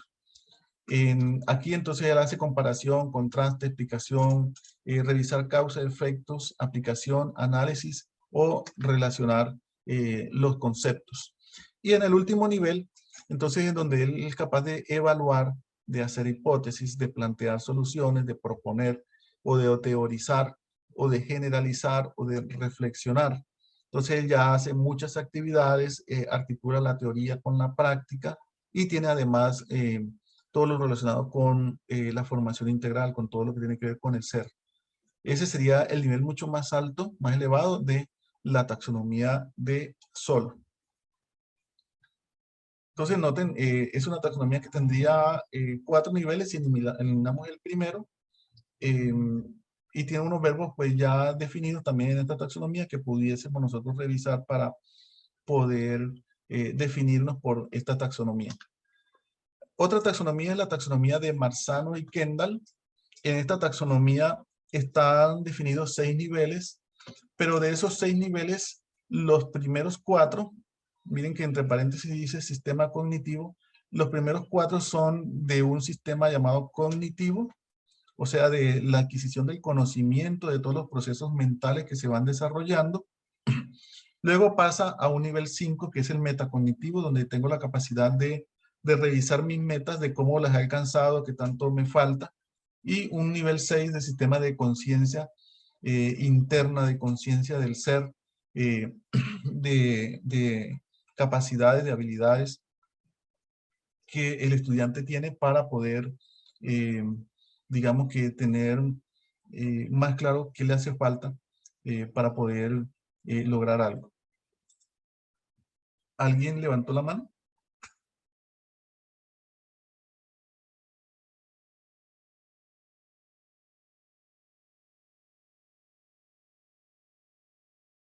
Bueno, continuamos entonces con la taxonomía de Marzano y Kendall.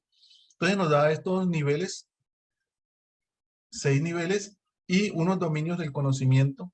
Es decir, Marzano también nos habla de los procesos que tienen que ver con los procesos psicomotores, todo lo que es la práctica, lo que es el hacer, los procedimientos mentales y todo lo que tiene que ver con el manejo de la información, todo lo que es lo teórico.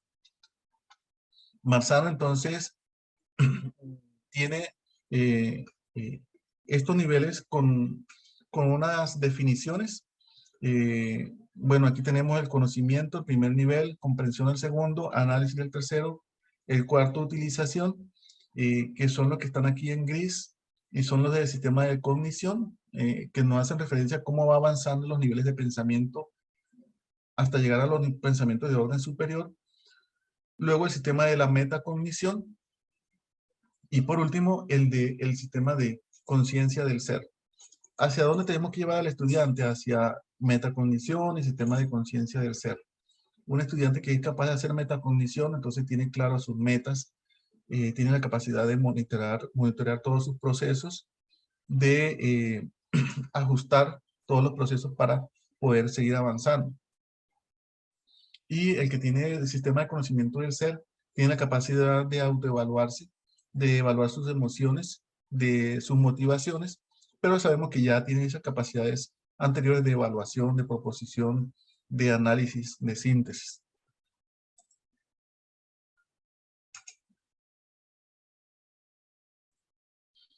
En esta diapositiva vemos como un equivalente entre la taxonomía de Bloom y la taxonomía de Marzano, más los verbos que se pueden utilizar para cada uno de los niveles de la taxonomía de Marzano y Kendall. Entonces, como para que tengan ese conocimiento de que el nivel 1 de recuperación de Marzano es el mismo nivel de conocimiento, nivel 1 de Bloom, y los verbos que aparecen acá. Y así sucesivamente para cada uno de los niveles de Marzano, pues está el equivalente a los niveles de la taxonomía de Bloom con los verbos que se pueden utilizar. Bueno, tenemos ahora otra taxonomía, que es la taxonomía de Norman Webb, que es la taxonomía que nos habla de el progreso, de cómo va profundizándose el conocimiento en el estudiante. Se centra mucho en lo cognitivo, aunque no deja de lado todo lo que tiene que ver con las habilidades, con las destrezas, pero va mucho más centrado en el nivel de pensamiento, del conocimiento, de cómo se va profundizando. Entonces él nos habla de 4 niveles, las iniciales en inglés, DOK, profundidad del conocimiento, entonces DOK1, DOK2, DOK3 y DOK4.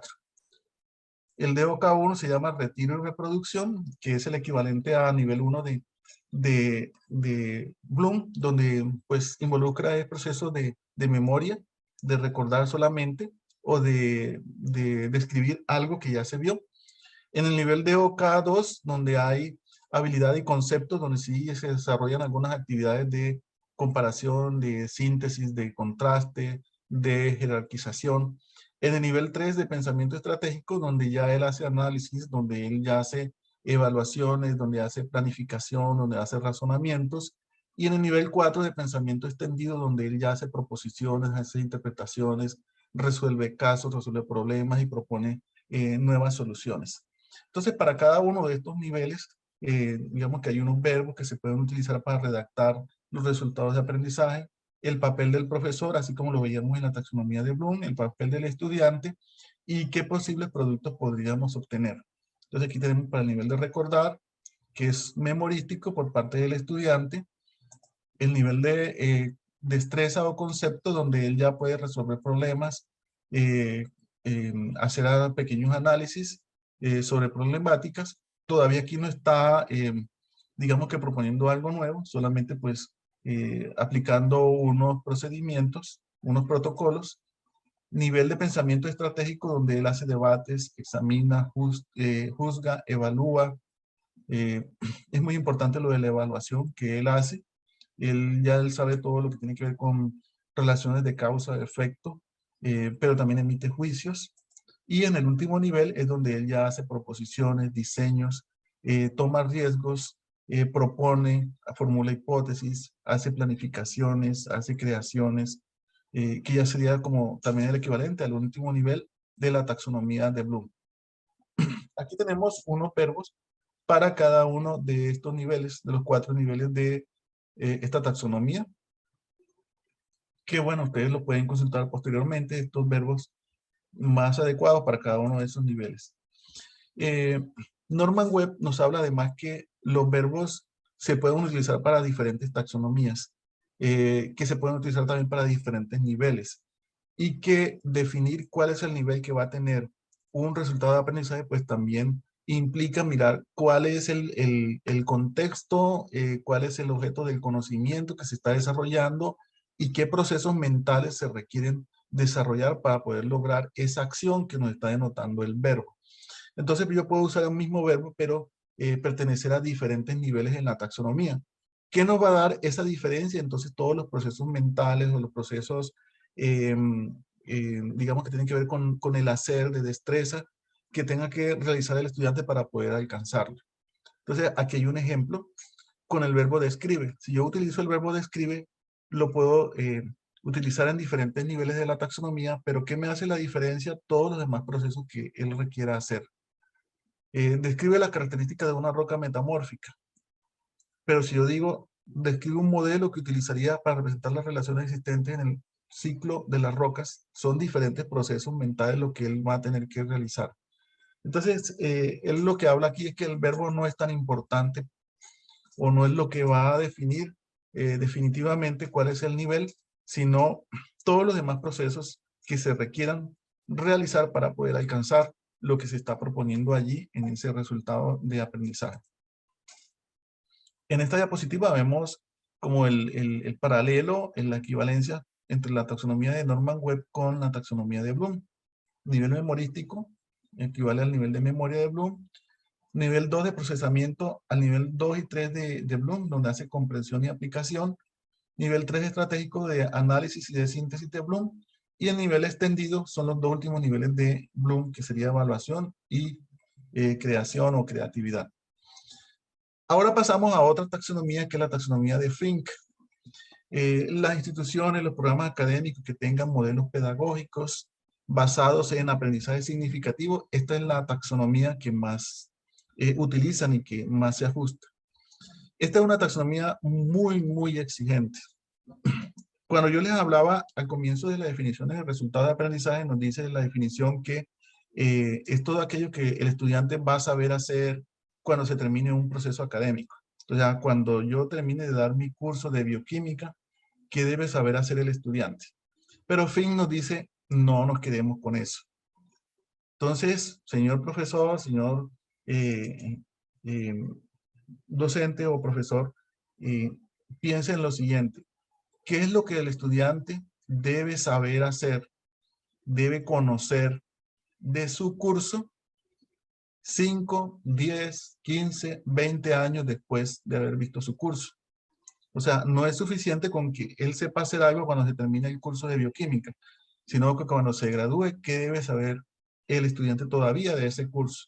Dentro de 20 años, ¿qué debe seguir conociendo, aplicando del curso que usted vio?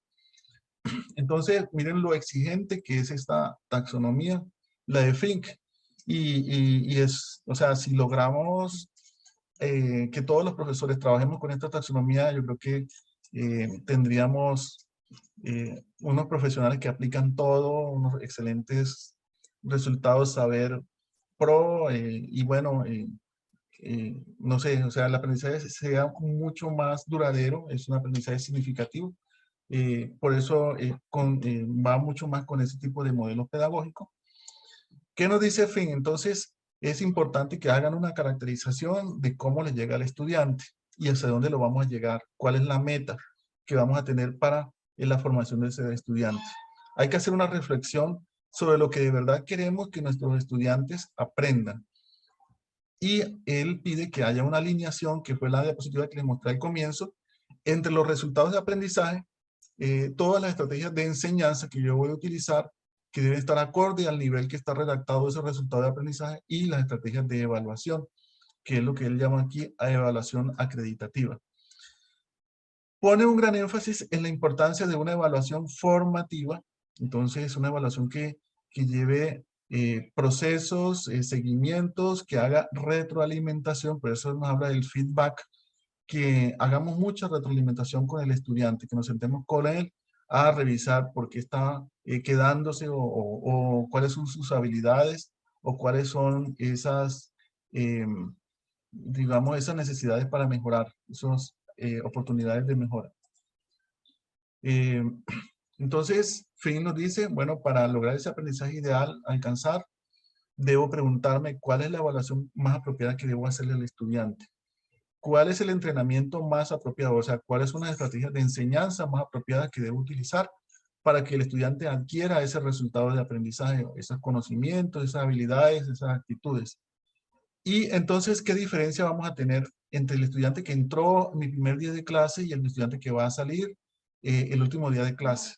¿Cuál es esa diferencia? ¿Cuál va a ser ese valor agregado? O sea, ¿qué voy a hacer yo para que se logre esa diferencia y se noten esa diferencia?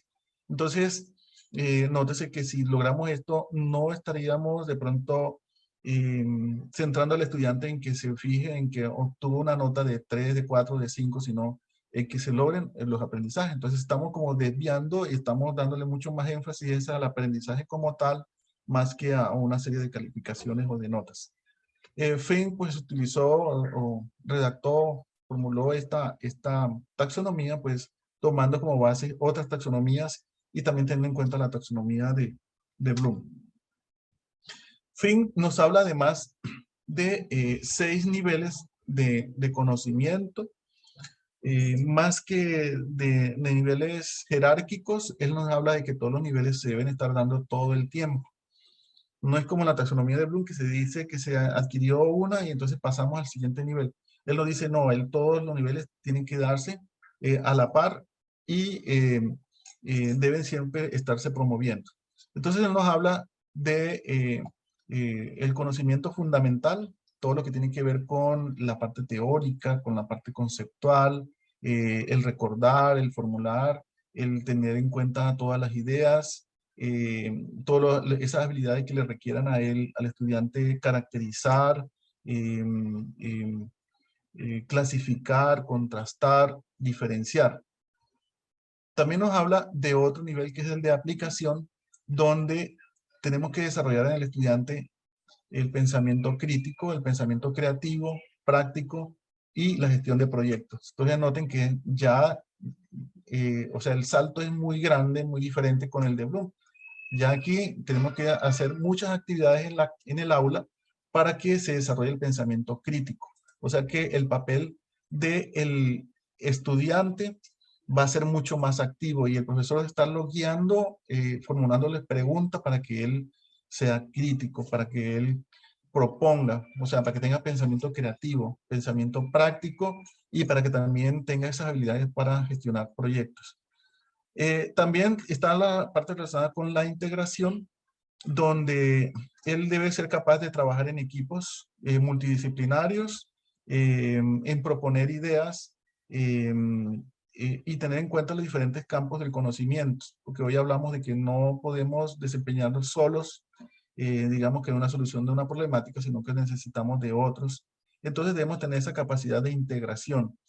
Nos habla también de la dimensión humana que debemos desarrollarla en el estudiante, que él sepa cuáles son sus fortalezas, sus debilidades, sus valores, todo lo que tiene que ver con su personalidad y de cómo saberlos utilizar en ese relacionamiento con otros.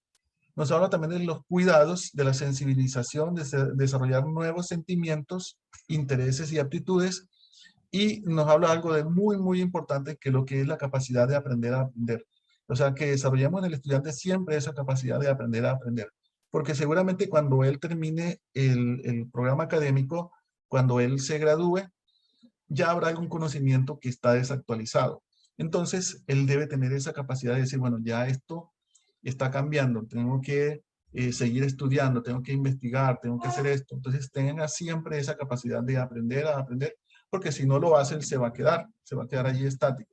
Entonces, eso le va a permitir a él, entonces, tener la capacidad de autodirigir su aprendizaje para el resto de la vida.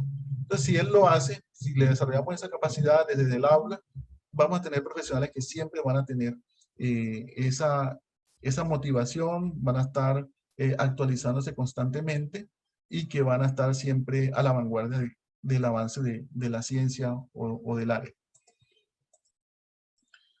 Bien, aquí terminamos con esas taxonomías. Miremos ahora unas pautas para elaborar resultados de aprendizaje.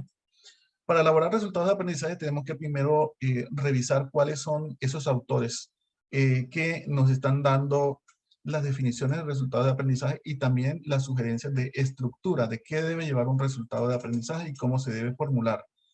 Ese es un ejercicio que debe hacer el programa académico para que una vez que se decida, entonces todos los profesores, los 40, los 50 profesores trabajen en esa misma tónica. No que un profesor diga, no, yo lo voy a hacer de esta manera y en mi curso va a ser así. No, o sea, todo debe ser coherente para que se desarrolle de la misma manera. Entonces, por ejemplo, la primera recomendación es usar un verbo que va a denotar una acción. Y aquí es donde el programa académico va a decir, bueno, todo el mundo va a utilizar un verbo en infinitivo o lo va a utilizar en presente. Eso por ahí debe comenzarse a decir. Entonces, ustedes por eso van a encontrar redacción de resultados de aprendizaje donde dice formula X o Y situación problemática. El verbo dice formula, pero leen en otro programa académico y no dice formula, sino dice formular. Entonces está, ustedes dicen, bueno, aquí uno se confunde, ¿esto qué es? Pero eso es importante que también se tenga claro. El programa va a decir, todos vamos a trabajar con el verbo en infinitivo o en verbo presente. Elegir el verbo de la taxonomía de acuerdo al nivel que se haya determinado. Recomendación, entonces, tratar de utilizar los verbos más altos. Eso depende también del nivel en el cual se encuentra el estudiante. No es lo mismo la exigencia que se le va a hacer a un estudiante de primeros semestres a un estudiante de últimos semestres. Entonces, tener en claro esos niveles de la taxonomía y eso va a definir también las estrategias de enseñanza y las estrategias de aprendizaje que van a tener los estudiantes y las estrategias de evaluación. Usar un solo verbo por resultado. A veces redactan un resultado de aprendizaje que diga formula o diseña e implementa proyectos de aula, por poner un ejemplo. Entonces, si yo coloco diseña e implementa proyectos de aula, diseña es una acción, implementa es otra acción. Entonces tendríamos dos verbos, tendríamos que hacer doble evaluación para saber que el docente, digamos que pueda garantizar de que el estudiante logra diseñar y que el estudiante además logra implementar. Entonces, si vamos a tener dos verbos, va a tener esas connotaciones, se recomienda que sea uno. En ese caso, tenemos varias opciones. Primero, puede ser que dejemos un solo verbo y digamos, bueno, vamos a colocar el verbo más complejo, el que le exige más actividad al estudiante. Entonces, dejemos un solo verbo, pero dejemos el más complejo. O dirán los profesores, no, necesitamos que estén los dos verbos. Entonces, fácil. Separemos los verbos y hagamos para un verbo un resultado de aprendizaje, para el otro verbo otro resultado de aprendizaje. Entonces, tendríamos dos resultados de aprendizaje. Tendríamos para cada uno su propia estrategia de enseñanza y su propia estrategia de evaluación, porque son dos verbos de diferente nivel. Entonces, la recomendación es que usemos un solo verbo y que no dejemos dos verbos en un mismo resultado de aprendizaje. Evitar utilizar verbos ambiguos o verbos que son muy cerrados a una profesión. Por ejemplo, el verbo correr. Para un bacteriólogo, el verbo correr es muy diferente que para un fisioterapeuta. Yo le digo al bacteriólogo, córrame estos cuadros hemáticos. Entonces, eso es diferente a lo que un fisioterapeuta tendría que hacer. Tiene que estar muy relacionado con el movimiento que va a hacer el ser humano, mientras que el bacteriólogo tiene que ver con procesos de una muestra. Entonces, es muy diferente. Otro verbo pudiese ser sembrar. Es muy diferente sembrar para un bacteriólogo que para un ingeniero agrónomo. Entonces, o a veces un verbo se utiliza con un significado aquí en Colombia, pero cuando el estudiante se vaya a estudiar, por ejemplo, a un posgrado en España, ese verbo es algo muy diferente, se interpreta diferente. Entonces tenemos que tratar de utilizar verbos que sean como fáciles de identificar, que no sean ambiguos, que sean fáciles de medir también. Si yo utilizo un verbo conoce, el sistema digestivo, bueno, con que él conozca el estómago, ya lo logró. Entonces, no es un verbo que sea fácil de medir. Un verbo como conocer, aprender, no es fácil de medir. Tendría yo que meterme como en el cerebro del estudiante para saber qué tanto nivel de conocimiento tiene. Entonces, no podría establecer muy bien esas escalas. Entonces, por eso evitar esos verbos. Conoce o aprende o conocer, no utilizar esos verbos. Es la recomendación. Pero pues sí se ve que lo colocan. Pero cuando llegue el momento de evaluarlos y de emitir algún juicio, ahí va a estar el inconveniente. Y también, por último, considerar pues, que el resultado de aprendizaje esté alineado con el perfil de egreso del programa o de la carrera. Si no está alineado, es un resultado de aprendizaje que está suelto y que el estudiante va a ver que es un resultado de aprendizaje que no corresponde, que no le va a servir para el resto de su vida o para su ejercicio profesional. Cuando formulemos los resultados de aprendizaje, entonces debemos preguntarnos qué se espera que el estudiante demuestre al finalizar este curso. Y eso que se espera que él logre, ese es el resultado de aprendizaje. ¿Qué debe demostrar en cuanto al hacer? Si es un curso teórico práctico, entonces, ¿qué debe de hacer él? Y eso es lo que va a involucrar ese resultado de aprendizaje. Eso que él va a hacer en mi curso, que él va a desarrollar, esos conocimientos, esas habilidades, ¿le van a servir para su ejercicio profesional? Entonces, si eso le va a servir, eso es lo que yo necesito que esté en ese resultado de aprendizaje.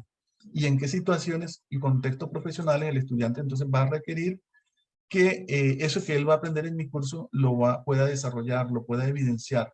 Cuando él lo evidencia, cuando él lo desarrolla, entonces está demostrando que tiene una competencia determinada. O sea, que no solamente logró el resultado de aprendizaje, sino que está logrando las competencias. Bueno, el tiempo se me está acabando, pero todavía nos falta un poco más sobre las estructuras de los resultados de aprendizaje. Voy a presentarles aquí dos estructuras. Esta estructura es la reestructura de ANECA, que es una entidad acreditadora internacional, es europea. ANECA nos da una estructura sencilla, que es de 3 elementos: el verbo, el proceso, complemento, objeto de conocimiento y el contexto o condición.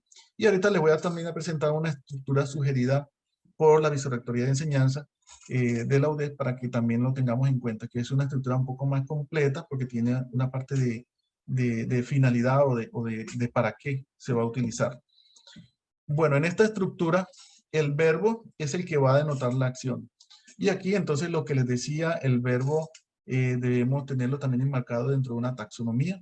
Entonces, cuando realicemos ese proceso de revisar las taxonomías, cuál es la más conveniente para nosotros, esas taxonomías traen unos verbos y vamos a tener entonces la posibilidad de escoger esos verbos de acuerdo a esa taxonomía y al nivel al cual queremos llevar al estudiante. Es posible que algún programa académico diga, no, a mí no me sirve ni la taxonomía de Solo, ni la taxonomía de Bloom, ni la de Marzano, no me sirve ninguna de esas porque no me veo identificado allí. Puede ser que ocurra eso. Entonces el programa académico también está en la libertad de diseñar una taxonomía con unos verbos propios de su profesión para que sea mucho más, digamos que, contextualizado. Eso también es posible. O sea, el Ministerio de Educación, desde que uno soporte bien esa taxonomía con unos fundamentos, entonces se puede presentar esa taxonomía. Total es que en todo el programa pues se siga o todos los profesores estén también trabajando en torno a esa misma taxonomía. También recordar que hay unos verbos que son muy disciplinares o muy utilizados por algunas disciplinas. Entonces, tener cuidado también ese significado, no solamente para la región, sino para que sea también un significado fácil de reconocer en cualquier parte del mundo, para que no tengamos de pronto algunos problemas de interpretación cuando nuestros estudiantes vayan a hacer un posgrado en otra parte y sea de pronto malentendido un resultado de aprendizaje. El proceso complemento objeto de conocimiento es donde vamos a aplicar esa acción que hemos colocado en el verbo. Si en el verbo dijimos aplica, analiza, formula, propone, entonces, ¿qué es lo que él va a proponer? Entonces, lo que va a estar ahí descrito en el proceso complemento objeto de conocimiento. Ahí es donde va a estar aplicado esa acción. Y el contexto o condición es todo lo relacionado al área del conocimiento, a las condiciones en las que se va a desarrollar esa acción de ese verbo que se está denotando allí. Esto puede variar ese contexto o condición según también la profesión, según las estrategias pedagógicas, didácticas que se estén utilizando. Y bueno, aquí tenemos algunos ejemplos siguiendo esa misma estructura. Explica diversos patrones de apego a través de la observación clínica. Entonces ahí tenemos los tres elementos, el verbo en rojo, explica. Si yo voy a usar una clase con este resultado de aprendizaje, pues tengo que poner al estudiante a que haga explicación. No es el profesor que se sienta ya en el escritorio a dar la clase, a dictarla, y en qué momento el estudiante va a desarrollar esa habilidad de explicar. Entonces, por eso es importante tener en cuenta el verbo, que es el que nos va a denotar la acción, y el que nos va a orientar hacia cuál es la estrategia de enseñanza más adecuada. Y por lo tanto, cuando lo vayamos a evaluar, lo tenemos que poner a que él explique, porque el profesor debe dar fe de que él logró ese resultado de aprendizaje. Aplica los principios fundamentales de contratación a través del análisis de jurisprudencia y contratos. Modela matemáticamente un problema de ingeniería utilizando casos reales. Entonces son algunos ejemplos que tenemos aquí, por ejemplo en ciencias básicas, ejemplos de resultados de aprendizaje. Por ejemplo, este describe la estructura atómica y los principios de química cuántica. Reconoce los procesos químicos en la vida diaria. Un ejemplo de anatomía humana. Miremos el segundo. Identifica los factores que influyen y determinan el desarrollo, crecimiento y envejecimiento del ser humano. Aquí es identificar, entonces, como señalar, como decir dónde están esos factores. Pero miremos el otro, dice, demuestra habilidades prácticas. O sea, para que él demuestre, él tiene que tener un papel mucho más activo, ese estudiante. Demuestra habilidades prácticas para realizar observaciones sobre el aspecto, forma y estructura de los órganos y poder hacer una descripción detallada de los mismos. Interpreta las formas anatómicas mediante la observación de imágenes anatómicas utilizadas en la práctica clínica. Bueno, un ejemplo de humanidades. Bueno, creo que aquí no tenemos profesores de humanidades. De administración financiera. Tenemos ejemplos de bacteriología. Por ejemplo, analiza los mecanismos de acción patógena de los parásitos y su relación con la respuesta inmunitaria que originan en el ser humano. Argumenta la importancia epidemiológica de la identificación de especies y genotipos parásitos para la toma de decisiones en salud pública. Entonces miren que están los diferentes elementos de acuerdo a esa estructura de ANECA. Medicina veterinaria, derecho, ingeniería industrial, psicología. Un programa de enfermería, aquí tenemos un ejemplo de resultados de aprendizaje del programa de ingeniería. Por ejemplo, el 4, cuida al individuo, grupos y comunidades en la salud y en la enfermedad, considerando el proceso de atención de enfermería en el ciclo de vida, respetando la integridad del ser humano en sus dimensiones biológicas, psicológicas, sociales, culturales, ambientales y espirituales. Entonces, como es un resultado de aprendizaje de programa, pues el verbo cuida es un verbo bastante complejo. Eso implica muchísimas acciones. Bien, aquí tenemos la propuesta de la estructura de resultado de aprendizaje de la UDES. Entonces, es decir, tomamos la misma que tiene ANECA, verbo, objeto y contexto, pero le agregamos la finalidad. ¿Para qué es útil esa acción que está desarrollando el estudiante en ese verbo que hemos redactado? Entonces, el verbo, recordemos que va un solo verbo, preferiblemente sería usarlo en presente, pero bueno, el programa debe hacer ese análisis, esa discusión de si va en presente o en infinitivo. El objeto, que es donde va a recaer esa acción que está en ese verbo, el contexto donde se va a desarrollar y la finalidad para qué es útil. Un ejemplo, utiliza herramientas de regulación nacional de salud para la elaboración de propuestas de intervención. Otro ejemplo, desarrolla acciones de promoción y prevención en comunidades vulnerables para la prevención de enfermedades prevalentes de la infancia. Entonces, es otro ejemplo de resultado de aprendizaje. Ya por último, entonces, tener en cuenta que cuando redactemos un resultado de aprendizaje, tenemos que ir pensando también en la estrategia de enseñanza. Entonces, ¿a qué nos obliga estos resultados de aprendizaje? A que no podemos dar una clase de la misma manera como la hemos venido dando en los últimos 2, 3, 5, 10 años. Las estrategias de enseñanza tenemos que ahora ajustarlas a esos resultados de aprendizaje. Y los resultados de aprendizaje siempre hay que estarlos evaluando. Entonces hay que estarlos reformulando. El comité curricular debe definir cada cuánto se van a revisar esos resultados de aprendizaje o se van a reformular. Cada 2, 3, 5 años se van a estar ajustando. De igual manera, las estrategias de enseñanza no deben ser siempre las mismas para ese logro de resultados de aprendizaje. Tenemos que tener varias porque no siempre los grupos tienen las mismas características. Entonces, con un grupo me puede funcionar el ensayo, pero con otro grupo me puede funcionar muy bien un mapa conceptual. Entonces, debemos también tener esa flexibilidad, pero sin perder de vista que deben ser estrategias que permitan alcanzar esos resultados de aprendizaje que el estudiante debe lograrlos. Que las estrategias de evaluación o de valoración de aprendizaje también tienen que ser acordes con esas estrategias de enseñanza. Yo no le puedo colocar un caso clínico al estudiante en el examen si nunca hicimos un análisis de caso clínico en la clase. O no le puedo darle a él un artículo para que él lo revise, lo analice, si nunca hicimos una revisión de un artículo en la clase. Entonces debe haber esa coherencia entre lo visto en la clase, esta estrategia de enseñanza y la evaluación. Y por último, lo que nos está pidiendo el sistema es que tengamos evidencias de todo ello. Evidencias para poder presentarlas, porque es una exigencia de parte del Ministerio de Educación Nacional. Entonces, como le decía al comienzo, esto seguramente lo hemos venido haciendo, pero pues no le dábamos el nombre de resultado de aprendizaje y ajustábamos la estrategia de enseñanza de acuerdo a nuestra experiencia, de acuerdo a las competencias que tenemos redactadas, pero ahora tenemos que tener como todo sistematizado, formalizado y tener evidencia para poder entonces dar fe de que se están alcanzando esos resultados de aprendizaje. Bueno, con esto terminamos. No sé si hay alguna pregunta sobre lo que hemos visto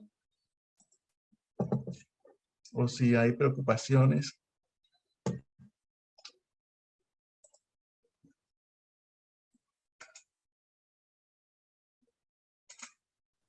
Muchas gracias, muy interesante todo. Mucho trabajo para Buenas noches. Muy claro. Buenas noches. Hola, buenas noches. Ahora, Quisiera hacerte una pregunta, si es posible.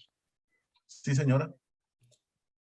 Dentro de todo el contexto de la taxonomía que has explicado, en la parte ya muy personal tuyo, que conoces este tema redundante, ¿por cuál nos podríamos ir nosotros como docentes y llevar a ese estudiante a un liderazgo, a un empoderamiento de lo que es nuestra profesión? Gracias.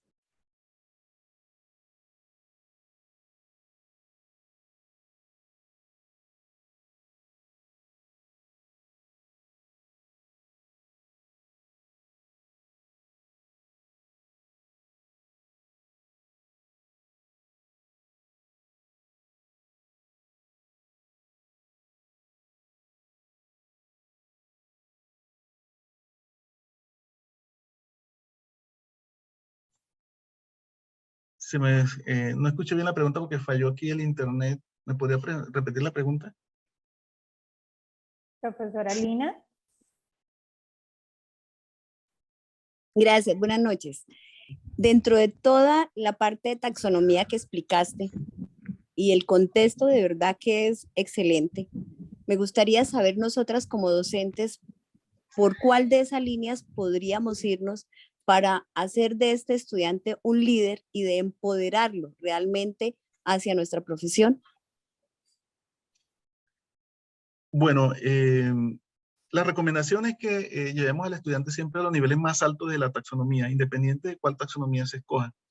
Siempre realizar esas estrategias de enseñanza que le permitan al estudiante tener un papel activo, crítico, porque casi todas las taxonomías finalizan en eso, en que sean críticos, en que sean propositivos y en que tengan esas capacidades de evaluar, de proponer. Entonces, realizar ese tipo de actividades en el aula para poderlos llevar a esos niveles más altos, porque pues además es un nivel de profesional, no solamente se va a quedar en el aplicar, sino en proponer.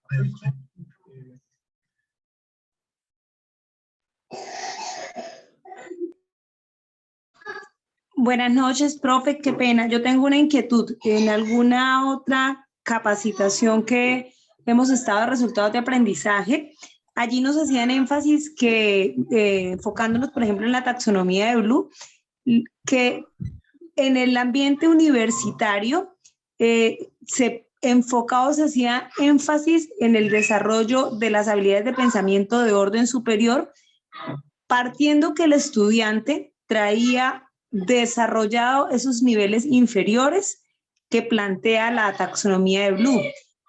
Nosotros como programa hemos venido estructurándolo más o menos desde esa visión o desde esa postura, pero pues quisiera, de pronto su merced que tiene como mucha experiencia, ¿cuál es su percepción desde esta? Porque uno piensa a veces, por ejemplo, un estudiante, voy a poner el ejemplo de nosotros de fisioterapia, que llega a ver morfofisiología, pues ahí tiene que hacer unos procesos de memorización y si yo me voy a la taxonomía, esos están en el orden inferior.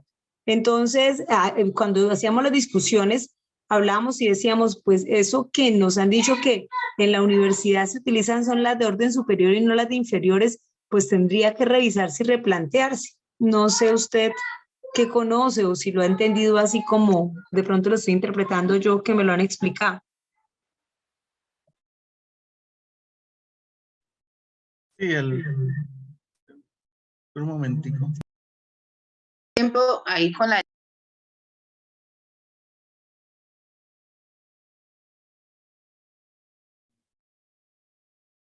Joanita, no se te escucha.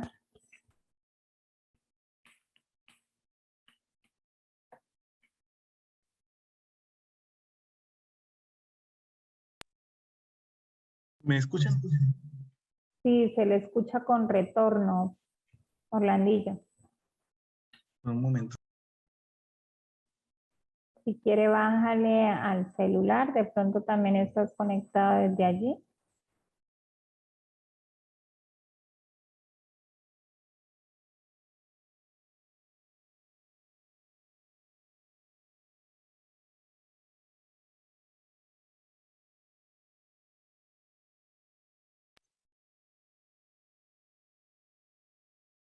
¿Todavía se escucha con retorno? No, ahora sí se te escucha bien. Bueno, sobre los niveles de pensamiento con los que estaban llegando los estudiantes, sí, uno esperaría que él ya traiga pues esas capacidades de poder hacer comparación, de hacer jerarquización, de síntesis, pero encontramos estudiantes que no tienen todavía esas habilidades o estudiantes que ni siquiera habilidades de las más sencillas de memoria. Todas esas situaciones se nos están presentando. En esos casos, sí se recomienda, pues primero que hagamos, ojalá tengamos todos una caracterización de nuestros estudiantes y tratar de estimularlos con las diferentes estrategias que usemos para que se desarrollen esas actividades. El trabajo es mucho más fuerte, un trabajo pedagógico por parte de nuestros profesores y eso es lo que tenemos en nuestra vida diaria. Eso no sucede tanto con esas universidades de élite donde solo ingresan los de mejores resultados, saber y que tienen un desempeño alto y a nuestras instituciones están entrando otros estudiantes con unos niveles diferentes. Entonces, el trabajo pedagógico que tenemos que hacer nosotros es mucho más fuerte que en esas instituciones, que allá el estudiante solito, él se va formando, pero acá no, acá nosotros tenemos que hacerle como mucho más seguimiento, mucho más personalizado para poder lograr que él alcance esos niveles deseados. Entonces es mucho más fuerte. Pero sí, o sea, si vamos a llevar al estudiante a que llegue a los niveles más altos, indudablemente se requiere todavía del uso de la memoria, del análisis, de todos los niveles de aplicación. Entonces recuerden que no es que se deseche la memoria, se requiere para poder hacer procesos más avanzados de orden superior.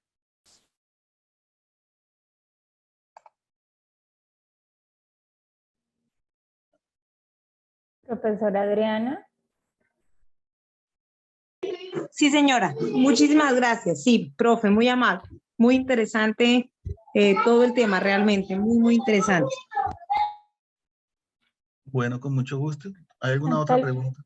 El profesor Alirio Peña escribió: gracias, nos queda la tarea de ajustar, complementar los programas o conocer y comprometernos con lo que ya se ajustó sobre los resultados de aprendizaje del programa y ajustar las asignaturas.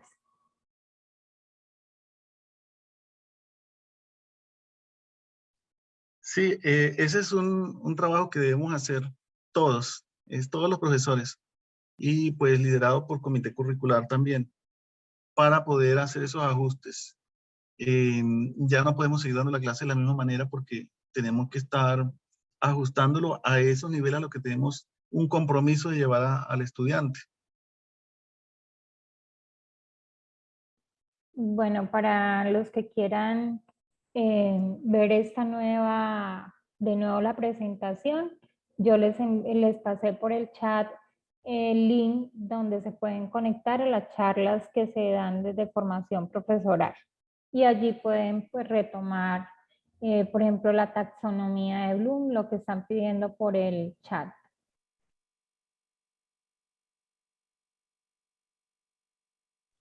Bueno, yo les estaré enviando las diapositivas para que puedan también revisarlas. También la lista de verbos de la taxonomía de Bloom, que es la más utilizada. Y bueno, pueden observar también la grabación de la presentación de hoy. Muchas gracias, profesor Orlando, por esta capacitación tan excelente, y agradecerle también a los 57 participantes que estuvieron hasta la hora. Y cualquier duda, ya saben, nos pueden escribir aquí al correo de formación profesoral y con mucho gusto se les atenderá sus inquietudes. Que pasen una feliz noche. Muchas gracias, Lice. Muchas gracias, profe. Gracias. Muy amables. Dios me los bendiga. Feliz noche para todos. Feliz noche. Gracias, feliz noche. Gracias. Gracias, Buenas feliz noches. noche para todas. Un Feliz abrazo. noche. Gracias, feliz noche. Orlando, gracias. Bueno, feliz noche. Bendiciones. Bueno, chao.